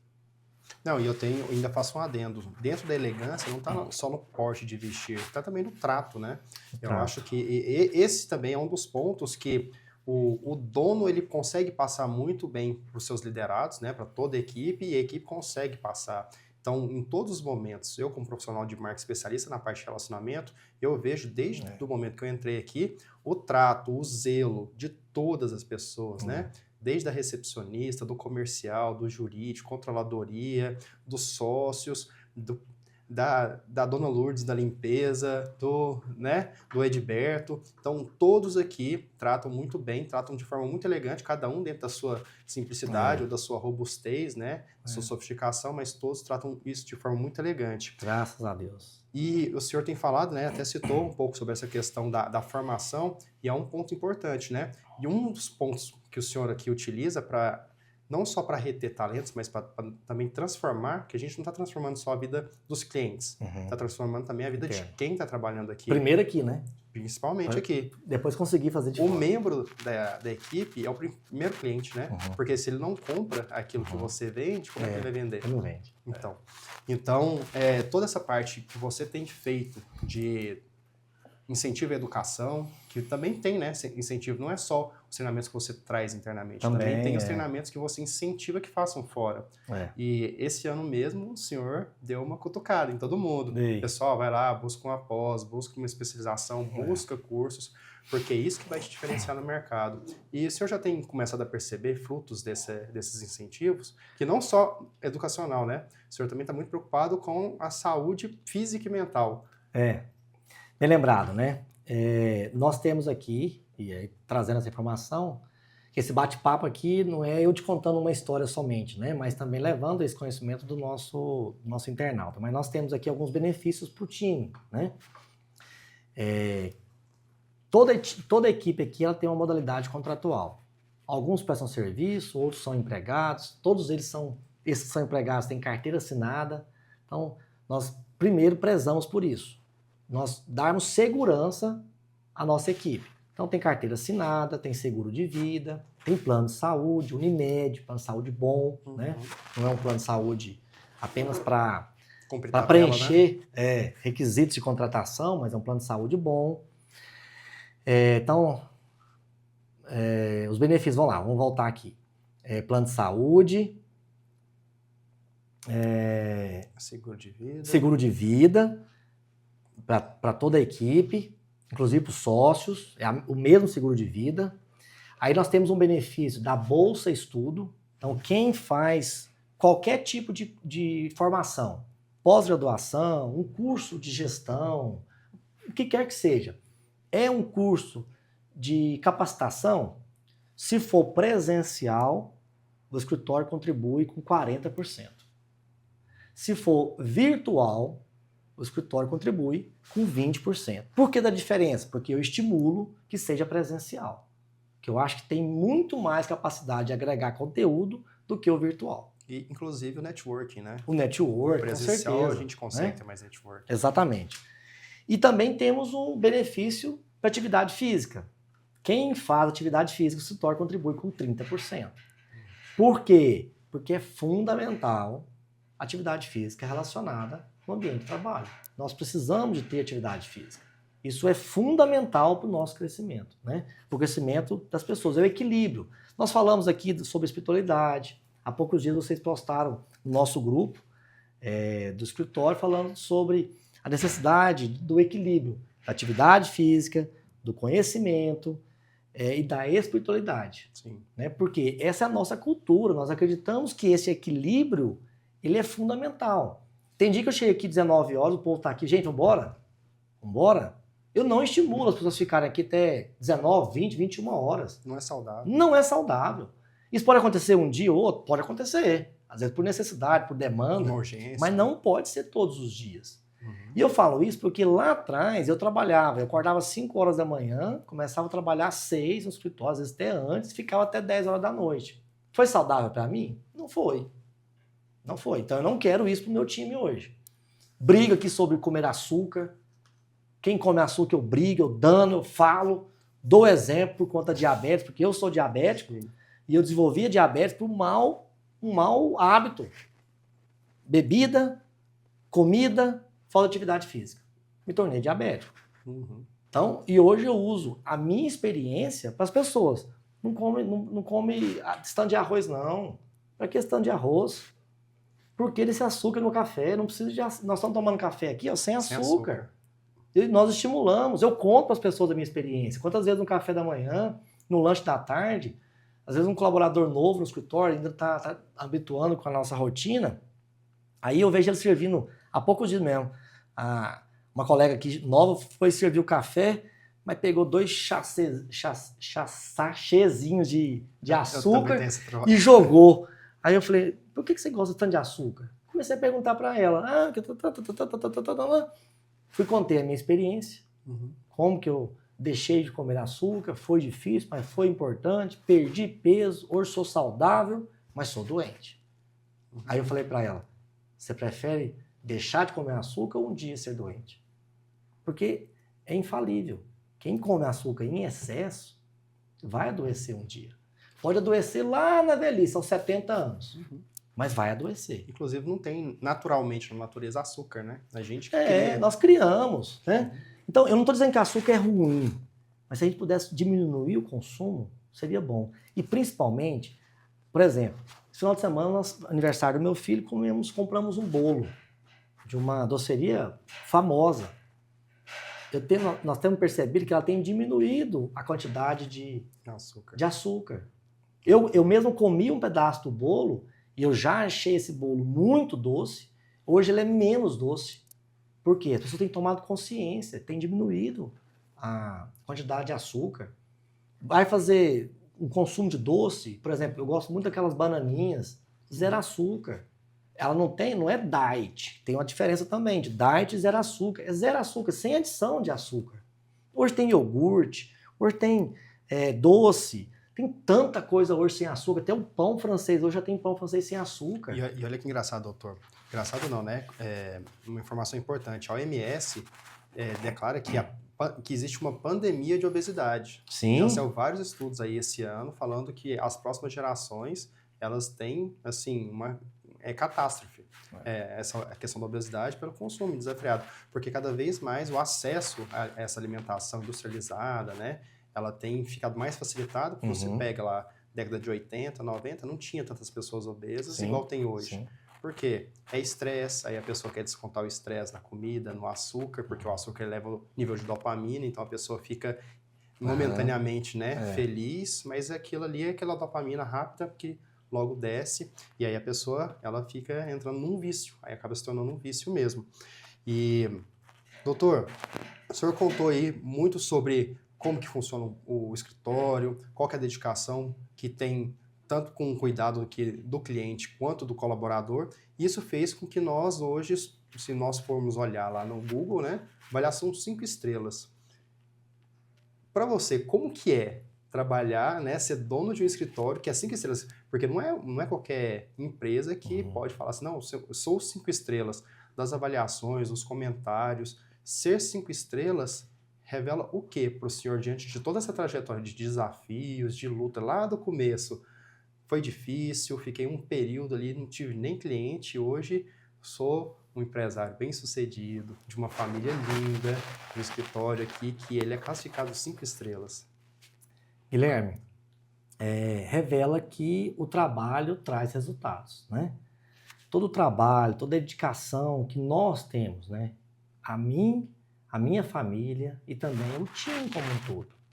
Às vezes, o momento que a gente dedica a uma atividade, a um exercício do escritório, esse é o tipo de recompensa mais importante. A recompensa financeira, ela é consequência. Tivemos um resultado bom, veio um resultado financeiro. Aqui nós estamos dizendo sem nenhum valor pecuniário, mas é a satisfação do cliente. Interessante que lá nas nossas avaliações do Google, tem pessoas que não são nossos clientes, mas foram atendidos pelo escritório, nós resolvemos aquela demanda dele sem nenhum custo, mas a satisfação foi que aquele cliente teve a sua necessidade atendida. Então essa é a minha satisfação, independente do resultado financeiro. Nós não buscamos o lado financeiro, eu falo que isso é consequência. Chega um processo pequeno, vamos atender aquele mesmo cliente de um processo maior. Por quê? Hoje ele pode ser pequeno, só que ele é pequeno na minha visão, não na visão do cliente. É o que ele tem, é o único que ele tem. Sim. Ele não está falando em tamanho. Aí tem cliente que fala assim para mim, entra em contato com o doutor, eu não sei se o senhor pega processo pequeno, mas o senhor pode me ajudar aqui? Claro que eu posso te ajudar. Meu objetivo é esse. Eu me formei, colei grau, quando eu colei grau, que eu fiz um juramento, foi para atender a justiça e não o resultado financeiro. E às vezes esse cliente que eu atendo hoje, com um atendimento sem resultado financeiro pequeno, é o que mais fala bem do escritório. Porque às vezes você cobra de um cliente, tem uma grande ação, você ganha o processo dele, ele não fala do seu processo. Ele não fala da sua experiência. Não fez mais que obrigação na cabeça dele. Não é que é obrigação dele. Às vezes a gente lida com processos aqui, financeiros de empregado, clientes que têm resultado financeiro de 10 mil reais. Ganhou um processo de 10 mil reais. E nós temos uma participação nesse percentual. De repente, vem aqui para receber o crédito dele. E aí a equipe faz o fechamento, a prestação de contas, né? A gente tem um sistema de prestação de contas, atendendo a norma da OAB. Nós prestamos conta para o cliente do resultado do processo dele. E aí, faz a prestação de conta, o cliente, eu já vi cliente recebendo valores baixos, 5, 10 mil reais, fala, doutor, graças a Deus que o senhor conseguiu esse processo para mim. Muitíssimo obrigado. Deus lhe pague. Que o senhor seja feliz, assim, e traz para mim todo tipo de energia positiva. Já tive cliente que recebeu R$1 milhão na conta, livre para ele. Nem obrigado, ele disse. Ele veio cá, recebeu a prestação de contas. Não, tá bom. Valeu, doutor. Um abraço. Vamos embora. Já vi demais. Já vivi isso demais. Já vivi situações aqui nesses 20 anos, o cliente teve um que recebeu R$400 mil em 2008. 2008, R$400 mil é mais de R$1 milhão hoje. 3, 4 anos depois, ele voltou aqui. Doutor, estou passando necessidade. Me ajuda? Aí você vai perguntar, por que disso? E essas pessoas, às vezes, que recebem R$5 mil, R$10 mil de uma indenização, ela transforma a vida dela. Pessoa equilibrada. Ela faz uma poupança. Ela vai lá dar entrada numa casa, compra um carro. Ela transforma a vida dela. E tem gente que recebe R$400 mil, R$500 mil, R$1 milhão. A vida dela não é transformada. Então, é uma série de questões, né? É cultural isso. Às vezes é falta de gratidão que as pessoas têm. Sim. Onde eu falo muito da presença de Deus na nossa vida. As pessoas também têm que entender isso. E não é porque a pessoa às vezes não tem a presença de Deus na vida dela que ela não tem gratidão. Tem muita gente aí que é cristã e que não é grata. E tem muita gente que não tem o cristianismo como raiz, mas tem uma gratidão. Tem uma referência de que existe alguém maior que ele. Para mim, essa pessoa ela tem muito mais importância espiritual do que uma outra que talvez tenha o cristianismo como raiz, mas não tem isso aí como reconhecimento de vida. Então a gente se depara com tudo isso. E aí é isso que vai fazendo com que a gente vai tendo uma boa avaliação. Porque o nosso tratamento, ele é pelo direito, pela justiça. Seja o que for, o resultado financeiro que for, se a pessoa nos procurou, ela precisa de uma ajuda. É como médico na emergência. Ele não olha qual é a sua carteira para te fazer a emergência. Seja no coração, seja na unha, seja no rosto, um corte. Ele não vai olhar quem é você. Ele viu a sua necessidade e vai lá e faz a sutura. Perfeito. E é isso mesmo, né, doutor? É você ir direto aonde que é a real necessidade do cliente. Não é de criar uma solução para ele, mas de fato entregar algo que ele precisa. E o senhor comentou aí, né, sobre a OAB. O senhor já foi conselheiro da OAB durante muitos anos e hoje é conselheiro da OAB Prev. Então, conta um pouco para a gente como que foi toda essa experiência, né? Como que ser conselheiro da OAB te transformou no homem e profissional que o senhor é hoje e como que você tem trabalhado dentro também do conselho da OAB Prev. Olha só, eu fui eleito conselheiro da OAB em 2012, gestão 13, 14, 15. Na época o presidente era o Henrique Tiburcio, era o segundo mandato do Henrique Tiburcio. Depois fui reeleito conselheiro da OAB já como presidente, Lúcio Flávio. Mais 3 anos e depois ele foi reeleito e eu também fui reeleito por mais 3 anos. Então foram 9 anos, 3 gestões que eu tive como conselheiro da OAB. Qual é o papel da OAB? Vamos trazer aqui de uma forma bem leiga. É uma defesa da classe dos advogados, mas também da sociedade. A OAB está sempre envolvida em demandas que são caras para a sociedade, que trazem um ataque à sociedade ou uma necessidade da sociedade. A OAB ela interfere até às vezes no trânsito da cidade. Tem a comissão temporária do trânsito da cidade. Advogados que atuam junto aos órgãos do município para sanar alguma demanda, alguma necessidade junto ao trânsito. Então, tem as comissões temáticas, nós chamamos, né? Então, tem a comissão, por exemplo, do direito do trabalho, que vai tratar sobre temas relacionados ao direito do trabalho. Mas se tiver uma demanda que envolva a sociedade, essa comissão vai atuar. Então, a OAB ela faz um trabalho tanto para a classe como também para a sociedade. E aí foi essa experiência que eu vivi, que ela foi enriquecedora na minha vida. Para a classe, a gente começa a entender quais são as obrigações do advogado. Eu não vou falar em direito, porque o advogado sabe quais são os seus direitos. E todo cidadão deveria saber quais são os seus direitos. Tinha que ter no ensino médio, né? Eu sempre defendi que noções básicas do direito, seja do consumidor, da Constituição, todo direito do cidadão tinha que ser no ensino médio, básico. Você tem o direito de comprar e receber, mas também de devolver se estiver estragado. Então isso tinha que ser passado para a formação do cidadão. E às vezes esses direitos meio que ficam meio que deturpados, né? A pessoa acha que tem um direito, mas ela esquece que ela também tem alguns deveres por trás, né? Exatamente. Então a coisa fica um pouco confusa. Confusa. Por exemplo, o consumidor. Hoje nós temos uma legislação moderna, que é o direito consumidor. Ao mesmo tempo que há direitos do consumidor, tem também deveres do consumidor, porque do outro lado tem o direito da empresa também, que vende um produto, que vende uma mercadoria, que presta um serviço. Então também há o direito de ambas as partes, não é só do consumidor. Então o consumidor tem que saber também quais são os seus deveres. Então, voltando à minha experiência, quais são os deveres do advogado? Por quê? Porque a sociedade, quando tem um problema com o advogado, ela reclama na OAB. A OAB, então, instaura um procedimento administrativo, um processo administrativo, para apurar se aquele advogado agiu dentro das normas legais. E as normas legais estão falando tanto das normas que regulamentam a profissão do advogado, como também a norma do cidadão como um todo. São direitos que estão previstos na própria Constituição, que devem ser observados pelo advogado. Então, esse direito da prestação de contas, o advogado que é contratado por um cliente, e o resultado do advogado depende do resultado do processo, ele tem que prestar contas. Ao final do processo, tem que prestar contas. Então, chega lá um consumidor, aliás, um cliente, né, de um advogado, reclamando que o advogado recebeu um crédito e não prestou contas.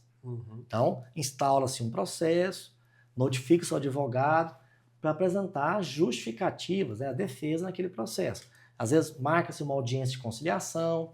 Às vezes está faltando só um alinhamento, um entendimento, o advogado não explicou muito bem para o cliente, então às vezes a gente faz aquele trabalho de intermediação. Então nós atuamos ali como juiz de um procedimento administrativo. Então eu tive essa experiência. Então tem o Tribunal de Ética e o Conselho é o grau de recurso dos processos julgados pelo Tribunal de Ética. Então às vezes o cidadão ele entra com processo contra um advogado, aí o Tribunal de Ética julga aquele processo, ele não dá-se por satisfeito, ele acha que está errado aquele julgamento, ele recorre para o Conselho, que é onde nós atuávamos como conselheiros. Então eu era o juiz de segundo grau, né, de uma reanálise de uma decisão que foi dada pelo Tribunal de Ética. Então foi essa experiência que nós tivemos lá. Além disso, da parte da gestão da OAB, né, que é gigante, a OAB é gigante. Tem a OAB nos estados e a OAB nacional. Que aí a OAB nacional, ela demanda os temas que são caros à sociedade brasileira. Então, sempre a gente está vendo aí na televisão a OAB manifestando sobre determinado tema, a OAB atuando junto às autoridades para resolver algumas necessidades que envolvem a sociedade. Então, isso nós temos no âmbito estadual e federal. E também a parte do relacionamento com outros advogados. Essa foi uma experiência fantástica para mim. Eu era jovem, né? Quando eu fui eleito a primeira vez, nós voltarmos há 12 anos atrás, eu estava com 30 anos. Então eu tinha uma experiência de vida diferente que eu tenho hoje. Então a OAB me trouxe essa oportunidade de amadurecimento profissional. Então isso foi fundamental. E eu digo que grande parte das experiências que eu tenho hoje aqui dentro do escritório, muita coisa eu aprendi na OAB. Tanto no relacionamento com outros colegas advogados, como vendo como funciona a OAB. Qual é o papel da OAB junto ao cidadão? Então, eu posso atuar junto ao cidadão para evitar que isso chegue até uma demanda interna da advocacia. Evitar que um cliente vá até a OAB reclamar do escritório, reclamar da minha atuação. Então, eu faço todo tipo de trabalho para que isso não aconteça. E aí, quando foi em 2021, eu optei por não continuar mais como conselheiro. Por quê? Porque demanda muito trabalho, né? Às vezes nós iniciamos uma sessão de julgamento, na última gestão era à tarde. Nós continuamos uma sessão de julgamento, iniciamos uma sessão de julgamento às 14 horas, uma sessão do conselho, vai até meia-noite, 10 horas da noite. Então isso, eu estou ausente do meu escritório e trabalhando pela OAB e para a OAB. Então isso me retira do meu foco aqui do escritório. Então eu preferi ficar aqui. Foi bem na época que a gente estava concluindo a reforma do escritório e eu já senti que eu teria uma demanda muito maior, uma adaptação do time numa nova estrutura administrativa, exigia mais, né, da sua iria me presença. exigir mais aqui minha presença. E aí, depois que fui eleito, que teve a eleição do Rafael Lara como presidente, 6 meses depois ele me convidou para fazer parte da OAB Prev. É uma outra experiência, também muito rica. Por quê? Nós já atuamos na parte da previdência dos advogados.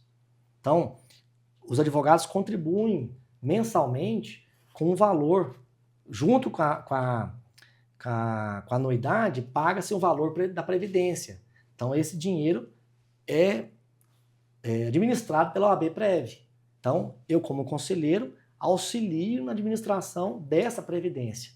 Então, de todo o trabalho da OAB Prev para os advogados, hoje eu tenho uma informação um pouco mais apurada, viva, porque eu estou como conselheiro da OAB Prev. Então, essa também foi uma experiência muito bacana e que enriquece para a minha vida. Quando a gente fala da parte financeira, é o que todos nós vivemos hoje, né? Uhum. Isso aí não é exclusividade do advogado. Todos nós precisamos saber tocar a parte financeira de uma empresa, de sua casa, né? E por aí vai. Não, e falando sobre todas essas questões, né? Hoje a gente está vivendo também um boom tecnológico, a gente está vivendo agora uma transformação digital que tem mudado muito o comportamento das pessoas e das empresas. Uhum. Como que o senhor tem avaliado, analisado essas inteligências artificiais generativas, né? Porque muita gente acha que inteligência artificial ela vem de agora, desde a década de 80, na verdade, mas a generativa, aquela que ela aprende de maneira automatizada. Como que você enxerga isso? Como que o senhor enxerga isso dentro do ramo do direito? Quais que são os riscos éticos e como que as empresas, principalmente o escritório, ele pode aproveitar dessas novas tecnologias para melhorar a experiência dos clientes? Vamos lá. Bacana a pergunta, olha só. Nós falamos de tecnologia, quando eu comecei em 2003, eu lembro, antes ainda, eu morava em Arizona, eu era auxiliar, office boy de um escritório de advocacia lá em Arizona, Dr. Rivadavia Jaime, que depois eu vim trabalhar com a família Jaime, né? Então, toda a história disso aí. Eu era estagiário dele e todos os dias chegava no Popular, no Jornal do Popular, uma jurisprudência de um julgamento que havia acontecido poucos dias atrás. Então, o Jornal Popular, ele trazia jurisprudências para os advogados. A sociedade como um todo, mas para quem interessava naquilo ali, quem é advogado. Uhum. Então eu recortava aquela jurisprudência, lembrando que é um recorte mesmo de um processo, de um julgamento, né? Um resumo de um processo, de um julgamento, que serve de base para outros julgamentos. Então eu recortava, colava num papel grosso e fazia um fichário. Uhum. Então assim foi a minha experiência já com a tecnologia, porque já tinha o computador, os advogados estavam saindo da máquina de escrever e já usando o computador. Então já era tecnologia. Tem muita gente que nem sabe como é que é uma máquina de escrever. Nem sabe, né? Então tinha a máquina de escrever manual e já tinha a eletrônica. Então os advogados estavam saindo da máquina de escrever eletrônica e indo para o computador. Eu fiz datilografia, ASDFG, né? ASDFG. E de K, Z, X, taranana. Uhum. Então eu fiz datilografia. Então eu trabalho hoje com 5 dedos e olhando a tela. Essa geração de hoje não faz isso mais. Eu fui fazer os meus filhos aprender digitação, foi ufa. Não aprenderam. Por quê? Estão acostumados aqui com o dedo. E muito impacientes. Né? E muito impacientes. Mas aí a autoridade do pai, eu passava tarefa para eles, eu e Juliana, deles fazerem datilografia. Ficava repetindo ali, ó. Pra que isso, papai? Meus filhos, precisa. Convenci eles, fizeram. Os 2 mais velhos sabem trabalhar com as mãos, mas não é muito comum. Hoje trabalham com 2, 3 dedos só, né? Então, nós estamos já numa transformação da máquina para o computador. E esse computador, ele teve uma revolução absurda. Nós chegamos hoje a falar em inteligência artificial. Sim. Por exemplo, chega um processo no escritório, processo em PDF. Nós vamos lá no ChatGPT, os meus assistentes fazem isso todos os dias, várias vezes ao dia. Chega um processo, joga o arquivo todo dentro do ChatGPT e o ChatGPT dá um resumo para nós daquele processo. Sai uma decisão de um juiz, nós pegamos aquele arquivo da decisão, colocamos no ChatGPT e o ChatGPT traz um resumo daquela decisão. Então isso facilita a nossa atividade hoje, acelera o nosso trabalho hoje. Isso é fundamental na nossa advocacia. O que nós fazíamos antes, com uma quantidade X de pessoas, cumprindo prazos diariamente, hoje nós fazemos 2 vezes mais, em menor tempo e em melhor qualidade. Então nós usamos o ChatGPT para direcionar um trabalho, para fazer uma busca de jurisprudência, para entender quais são os posicionamentos dos tribunais, dos mais diversos tribunais que nós temos.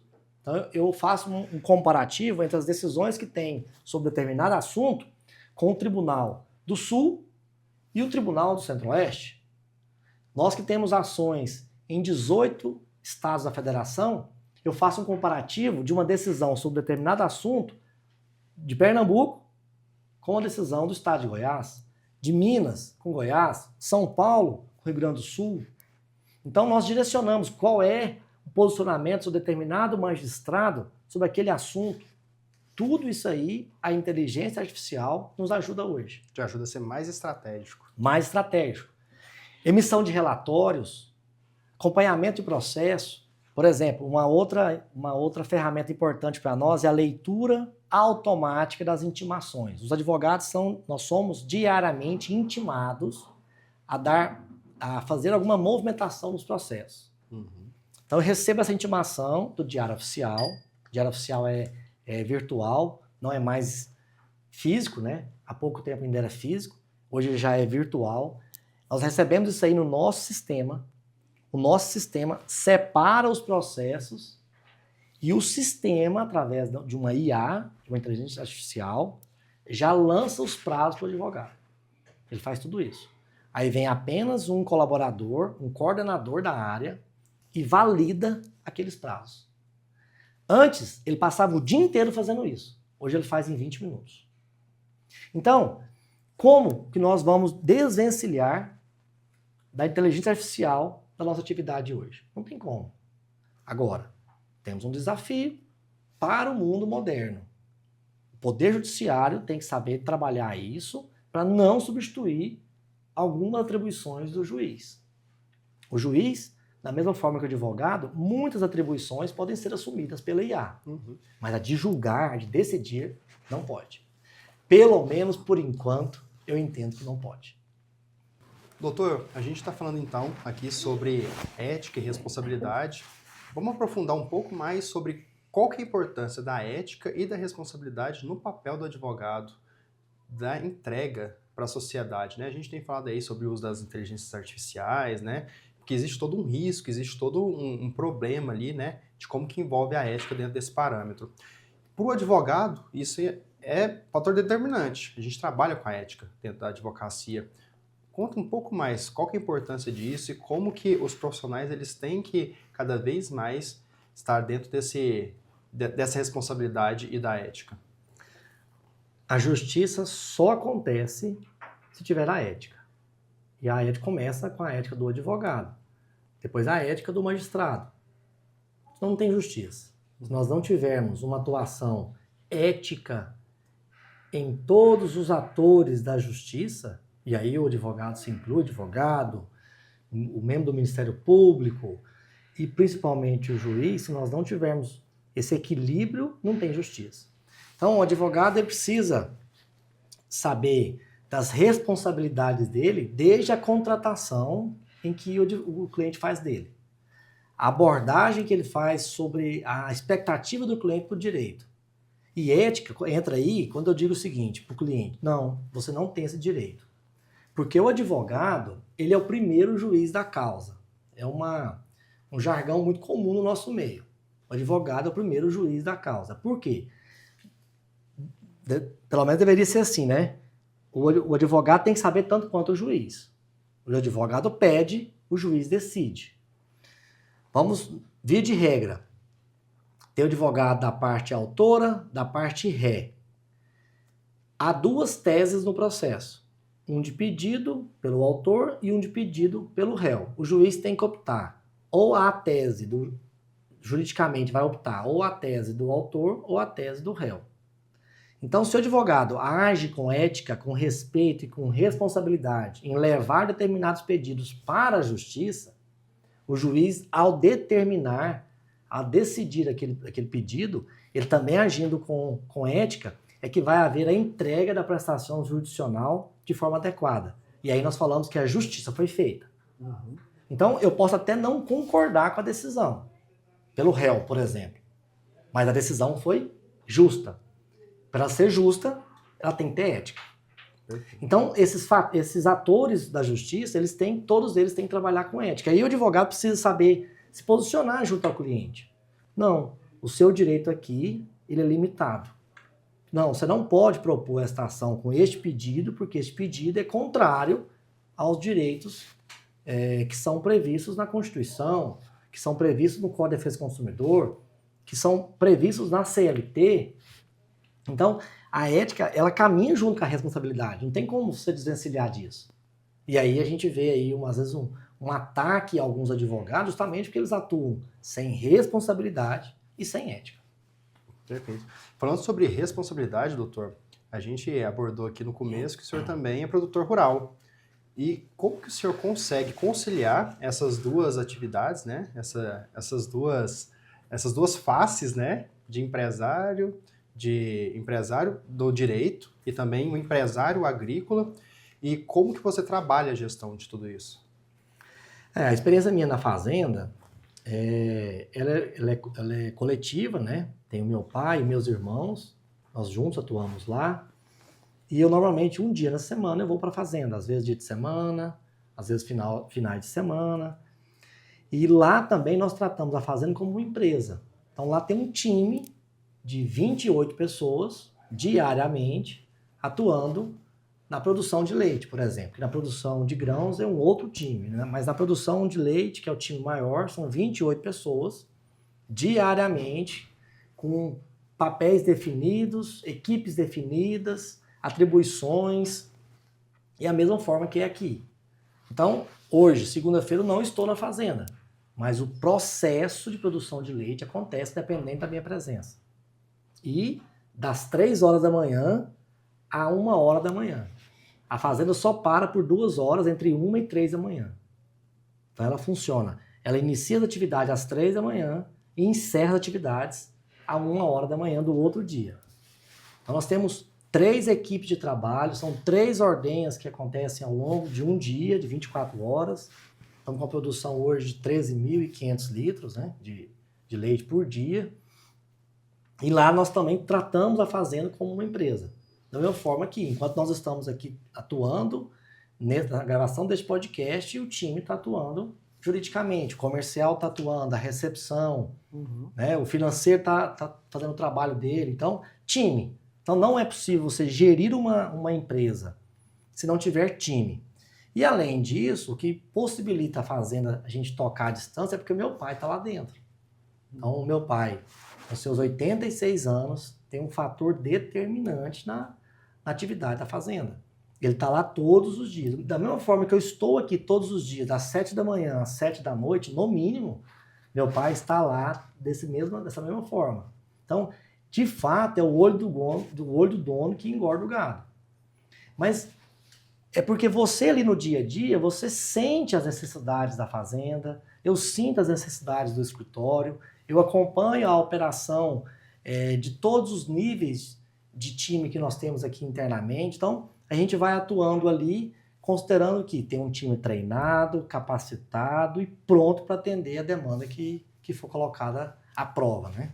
E engraçado, doutor, porque quando o senhor vai para a fazenda, né, aqui, o pessoal até brinca, né, que parece que o senhor dá mais trabalho para a gente fora daqui quando está aqui. Mas eu acredito que isso seja importante porque te ajuda, quando você afasta um pouco, né, igual aquela questão, né, quando a gente chega muito perto, a gente está observando o detalhe, mas quando a gente afasta, a gente começa a observar o todo.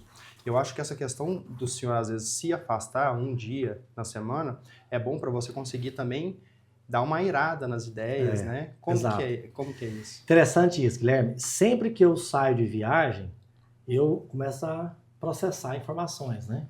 Então, vou fazer uma audiência em Brasília. Se eu estiver indo dirigindo, eu vou daqui lá pensando em algumas atividades. Quantas vezes eu paro no meio do caminho, passo uma mensagem de áudio, faço uma ligação, que é algo que vem no meu pensamento naquele momento ali. Por quê? Porque eu estou plenamente fora da operação e pensando a operação. Normalmente assim, se eu estou indo fazer uma audiência, eu vou concentrado para a audiência. Eu penso no processo, eu penso no que eu vou falar, como que eu vou atuar. Então eu tenho ali uma concentração. Mas à volta, eu estou pensando totalmente aqui. E aí, como nós trabalhamos muito pelo WhatsApp, nós temos nossos grupos, então pelos grupos eu vou dando algum direcionamento. É aquele olhar que eu vejo de uma necessidade, da correção de um rumo ou de um fluxo. E às vezes um fluxo que você corrige, você tem que aparar ele para o próximo evento. Porque senão aquele fluxo volta de novo. Não adianta eu fazer uma abordagem sobre determinado ponto que surgiu num grupo sobre o financeiro, por exemplo, eu faço ele e não tomo nenhuma medida depois. Ele vai voltar a acontecer. Então, o nosso trabalho ele é pesado porque, além de você mudar o fluxo, eu preciso mudar a rotina. Então, às vezes, no momento ali de decisão, a gente decide, aí nós temos que alterar o manual, tem que treinar o time para não voltar a fazer daquela forma mais. E aí eu vou direcionando, eu vou dando direção aos nossos líderes, né? Vamos passar a fazer assim porque assim não dá certo. Olha, quando o cliente ligar, vamos atendê-lo desta forma, né? Por exemplo, nós temos uma plataforma de atendimento ao cliente. Então, se eu pegar o meu celular aqui agora, eu entro e vejo todos os clientes que foram atendidos hoje. E às vezes eu faço isso. Se eu estiver viajando, por exemplo, alguém estiver dirigindo para mim, eu entro no sistema e vou conferir quais foram os atendimentos que foram feitos nos últimos dias. E aí eu vejo se o atendimento foi feito de forma adequada, se respondeu ao cliente corretamente, se sanou a dúvida do cliente, ou se direcionou aquele cliente para o departamento correto, né? Se o cliente não ficou sem resposta. Então, tudo isso eu acompanho, mesmo estando fora daqui. É onde está a inteligência artificial do escritório, que possibilita você estar fora, mas aqui ao mesmo tempo, né? E é importante também, doutor, que o que eu percebo, as experiências que o senhor vai pegando fora, quando o senhor vai para uma viagem, o senhor vai pegando experiências e vai, olha, isso aqui eu acho que dá para trazer, isso aqui, ó, foi interessante. Quantas vezes que o senhor saiu para uma viagem ou teve algum momento assim de descontração que saiu com a sua esposa, com seus filhos e, nossa, eu fui lá, foi desse jeito, vamos trazer para cá? E muitos empresários, muitos profissionais, eles às vezes esquecem que eles têm que afastar um pouco, viver outras experiências nesse ponto para conseguir aprimorar. Isso aí é a melhoria contínua. Que interessante, Guilherme. A gente precisa, às vezes, de fato, ter um momento de descanso, de lazer, de descontração. Às vezes, um final de semana que eu tenho, numa mesa de amigos, conversando com empresários, ele traz uma experiência dele lá, ele conta, assim, sem nenhuma pretensão, ele conta uma experiência. Lá no escritório, todos os dias eu tenho um café da manhã e eu faço uma oração. Por que não implantar isso no escritório? Então, na hora, eu já trago aquilo para a minha rotina, para a minha vida, para o meu contexto profissional. Então, eu nunca desligo o pensamento daqui, ou da fazenda. Às vezes tem situações que eu estou na fazenda que me vem um insight de algo aqui. Ou então eu estou aqui e me vem um insight de algo da fazenda. O que eu faço? No meu celular tem um bloco de anotações, tem um bloco de lembretes e de anotações. Se eu tiver que anotar alguma coisa, eu anoto, descrevo o que é e depois eu vou desenvolver aquele pensamento. Ou se eu já tomei a decisão de imediato, eu vou lá no lembrete e falo, falar com o Guilherme sobre isso. E aí, estou na fazenda, me veio um insight qualquer lá, eu anoto, falar com o Guilherme sobre isso e ponho para me lembrar disso amanhã.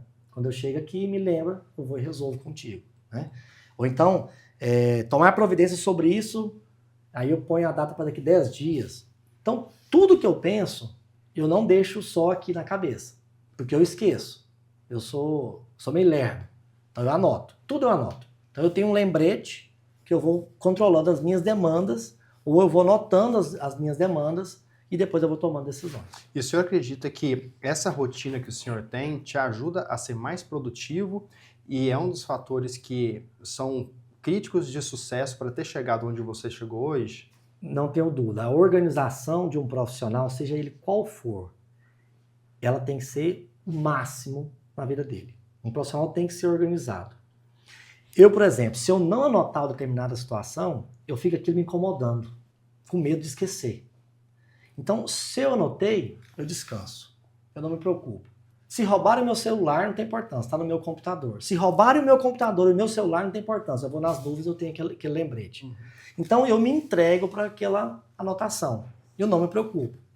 E eu estou sempre revisando as minhas anotações. Sempre, praticamente quase todos os dias, eu entro nas minhas anotações e eu confiro. Tem coisas, Guilherme, que eu anoto hoje para tomar uma decisão e eu não tomo a decisão nem hoje, nem amanhã, nem depois. Eu vou tomar essa decisão daqui às vezes 1 mês, 2 meses. E tem coisas que eu notei tem 1 ano e até hoje eu não tomei decisão. Por quê? Porque não é o momento. Eu não me sinto ainda confortável e maduro para tomar aquela decisão. Mas eu estou com ela no meu radar. Um dia eu vou implementar. Às vezes eu não implemento exatamente aquilo que eu anotei. Mas eu posso implementar algo que eu vou atingir do mesmo resultado considerando aquela minha anotação. Mas a minha atuação foi diferente. Então é isso que eu acho que faz o segredo do sucesso. Né? Quando eu falo, não é que eu tenho sucesso, não é isso que eu quero dizer. É que as minhas coisas, os meus negócios têm dado certo pela minha organização. Então eu diferencio o lado do escritório, eu diferencio a fazenda, eu diferencio as coisas pessoais, as coisas dos imóveis. Então, tudo eu tenho anotações separadas. Família, empresa, escritório, fazenda, cada um com a sua demanda. E aí a gente consegue desenvolver isso aí de acordo com as demandas que foram acontecendo, porque tem um time que me auxilia em todo esse trabalho. Se eu não tivesse um time, eu não conseguiria desenvolver tudo isso que eu tenho, às vezes, como pensamento.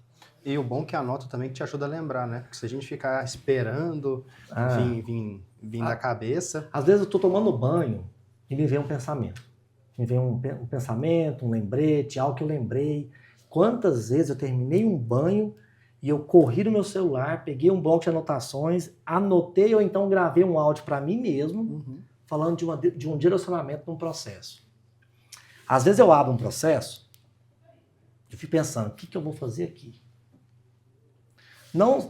Nem sempre, não necessariamente, eu preciso pegar um livro e estudar para desenvolver aquele processo. Às vezes eu preciso ter um insight de como desenvolver aquele processo, na experiência. Aqui, se eu atuar assim, eu posso fazer assim. Aqui, se eu atuar assim, pode dar assim. E eu fico com dúvida. Vou tomar um banho. Estou em casa, final do dia, encerrou meu expediente, cheguei em casa. Estou ali pensando, vou tomar um banho, me vem às vezes uma solução. Ah, vou fazer assim. Ah, já atuei num processo que eu tive uma decisão assim. Vou fazer igual. Anoto, no outro dia eu tomo providência. Então, as anotações para mim são fundamentais para o desenvolvimento da minha atividade, que seja para o meu sucesso, né? Engraçado, para mim é no carro. Quando eu estou dirigindo, me vêm as ideias. Aproveitando, Guilherme, nós precisamos ter o ócio. Sim. Por que eu estou falando que às vezes é tomando banho? É quando eu estou parado, no ócio, é que eu estou produzindo.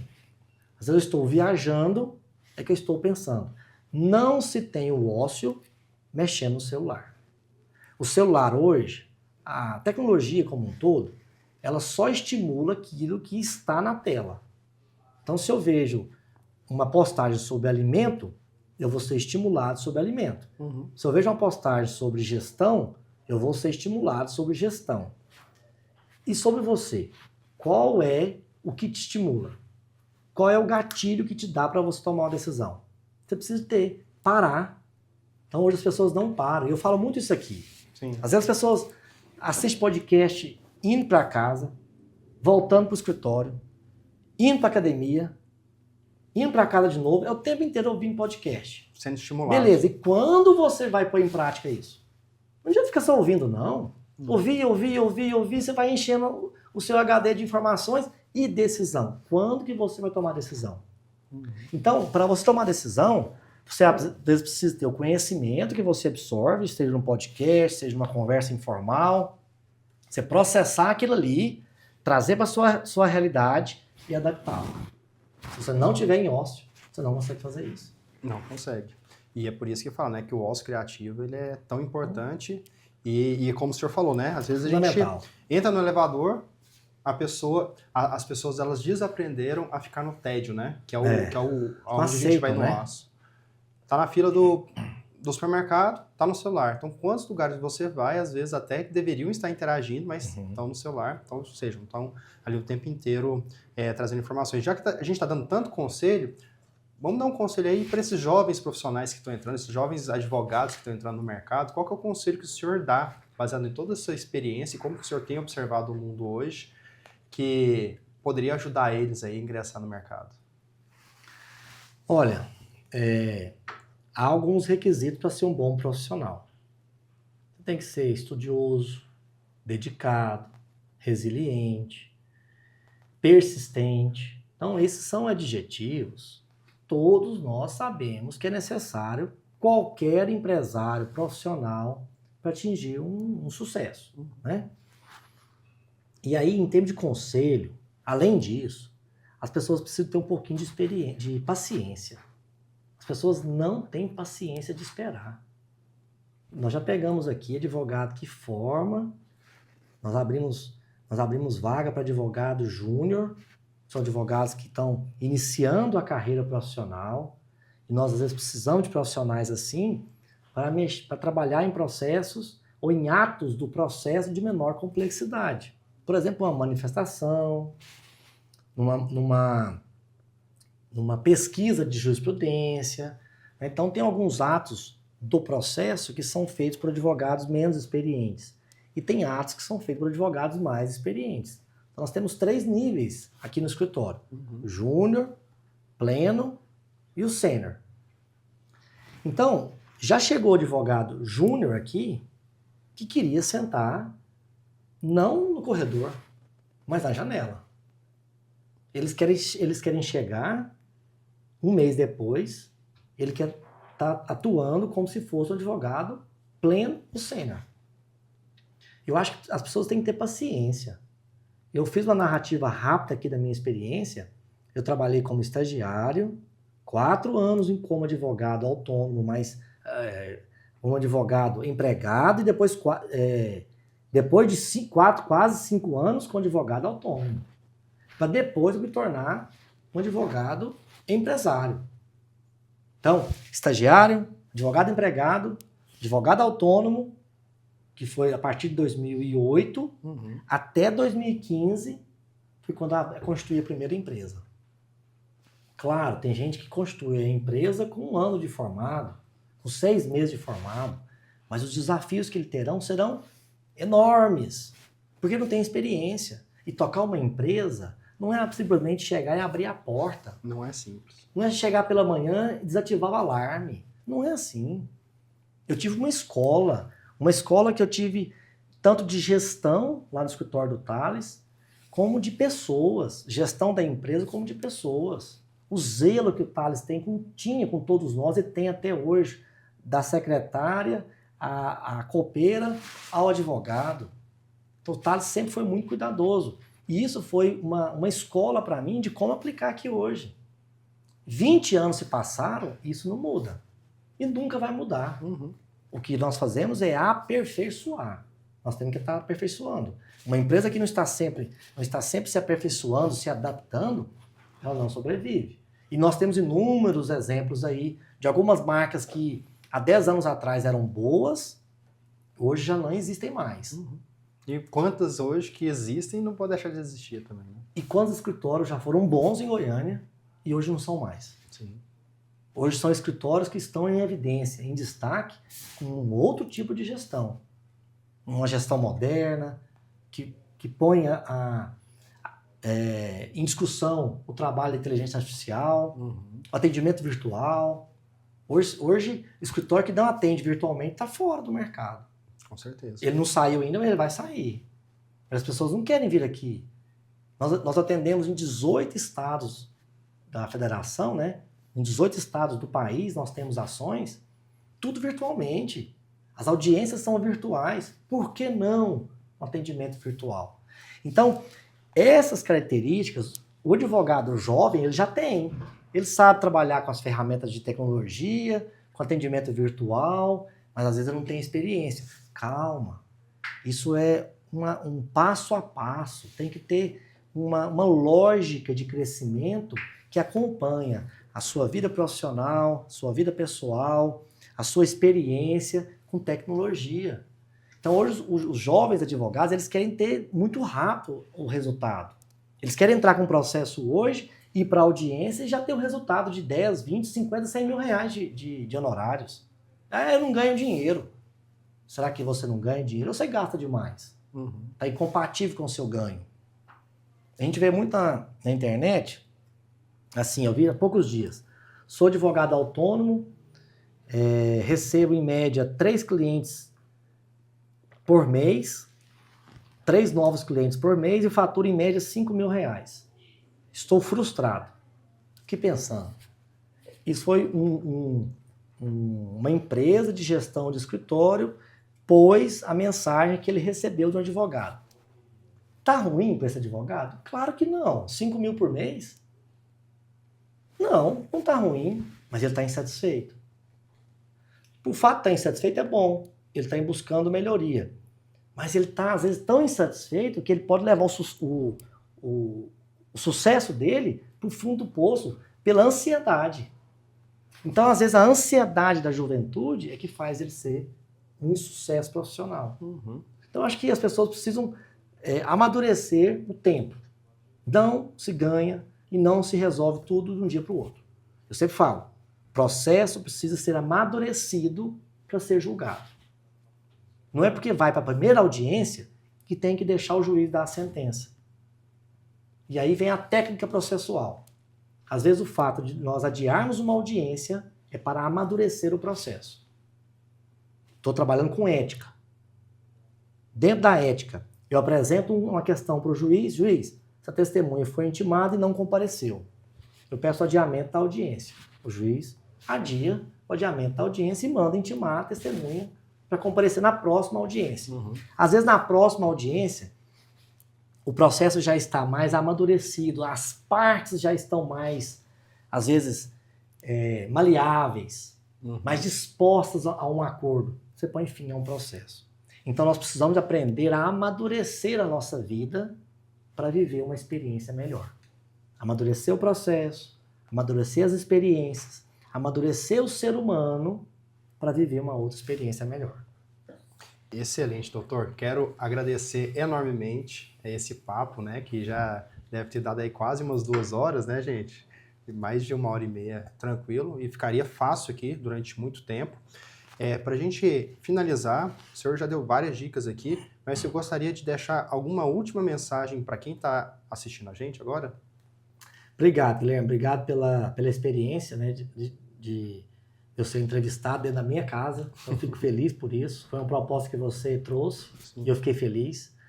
Um bate-papo bacana, né? Que nós trabalhamos nesse podcast justamente para discutir o direito, as experiências, né? Eu já ouvi muito de muita gente.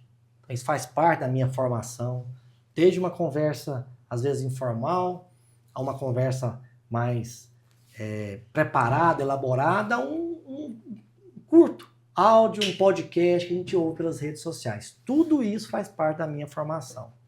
E aí, para os jovens, independente de serem advogados ou não, como eu falo para os meus filhos hoje estão entrando já falando de formação. Um quer ser médico, outro quer ser engenheiro. Ninguém falou que quer ser advogado ainda, né? Mas eu falo para eles que primeiro vem o estudo. A gente tem que ter domínio do meu trabalho. Eu preciso dominar o meu trabalho. Eu estou com 21 anos de formado, terminei o meu mestrado durante a pandemia, foi fundamental, talvez por um passo a mais que eu dei na minha carreira, então estudo, e vou começar agora uma pós-graduação em processo civil. Muito bom. Eu e os outros 2 sócios, nós 3, faremos juntos uma pós-graduação, que é uma área nova do escritório, que nós queremos dar um passo seguro. Que quando eu venho aqui para as redes sociais e coloco à disposição o meu escritório para prestar um serviço, eu preciso dominar o assunto. Se eu não dominar o assunto, eu não consigo dominar aquela demanda que o cliente traz para nós. Uhum. Não é simplesmente eu pegar o cliente e passar ele para um advogado habilitado do escritório para dominar aquele processo. Eu preciso entender. Então eu vou continuar me estudando. Então acho que o estudo ele é essencial para a carreira. Nós nunca podemos parar de estudar. Tenho certeza que você não procura um profissional se você souber que ele não tem perfil de estudioso. Seja ele um dentista, um psicólogo, qualquer área. Só busca confiança se você souber. Não, ele é uma pessoa estudiosa. Ele é uma pessoa organizada. Ele é uma pessoa resiliente. Ele tem interesse em sempre produzir mais de acordo com a evolução do tempo. Então, são características essenciais para que a pessoa consiga ter sucesso. E sucesso não quer dizer financeiro, mas sucesso profissional. Hoje, se a gente conseguir se manter no mercado por 10, 20, 30, 40, 50 anos, é porque você tem uma jornada de sucesso. Sim. Eu estou há 20 anos, eu tenho uma jornada de sucesso. Mas o que me trouxe até aqui não é o que vai me levar daqui para frente. Sim. Então, com toda a experiência que eu vivi, com tudo que eu recebi até aqui, será que eu estou pronto para ir daqui para frente? Não estou. Principalmente com as novas tecnologias, com a inovação, com a proteção de dados das pessoas, dos direitos, com o mercado crescente, com as novas modalidades de trabalho, os novos modelos de contrato de trabalho, trabalhos virtuais, home office, por aplicativo. Então, se eu não estiver em constante aperfeiçoamento, eu vou ficar fora do mercado daqui para frente. Então, talvez o que eu digo para todos é justamente jamais deixar de estudar. Quem estuda e emprega o seu sentimento naquilo que você se dispõe a fazer, você vai fazer bem feito. Excelente. Gente, chegamos ao final do nosso programa. Se você quer saber sobre algum tema específico para a gente abordar nos nossos próximos episódios de podcast, deixa aí nos comentários, manda pra gente. A gente vai ter um prazer inenarrável de poder abordar eles, para poder trazer convidados. Se tiver sugestões de convidados também, a gente vai fazer um esforço para trazer, porque o nosso objetivo é o quê? É levar informação para vocês, para que vocês consigam garantir os seus direitos e também consigam ficar informados e consigam, então, alcançar aí resultados transformadores que a gente trouxe agora. Não esquece de, se você não curtiu ainda, curtir esse episódio, cadastrar aí para poder você estar sempre recebendo novas informações, seguir nossas redes sociais e acessar www.nicoleadvogados.adv.br. Um abraço, gente. Até mais. Tchau. Muito obrigado.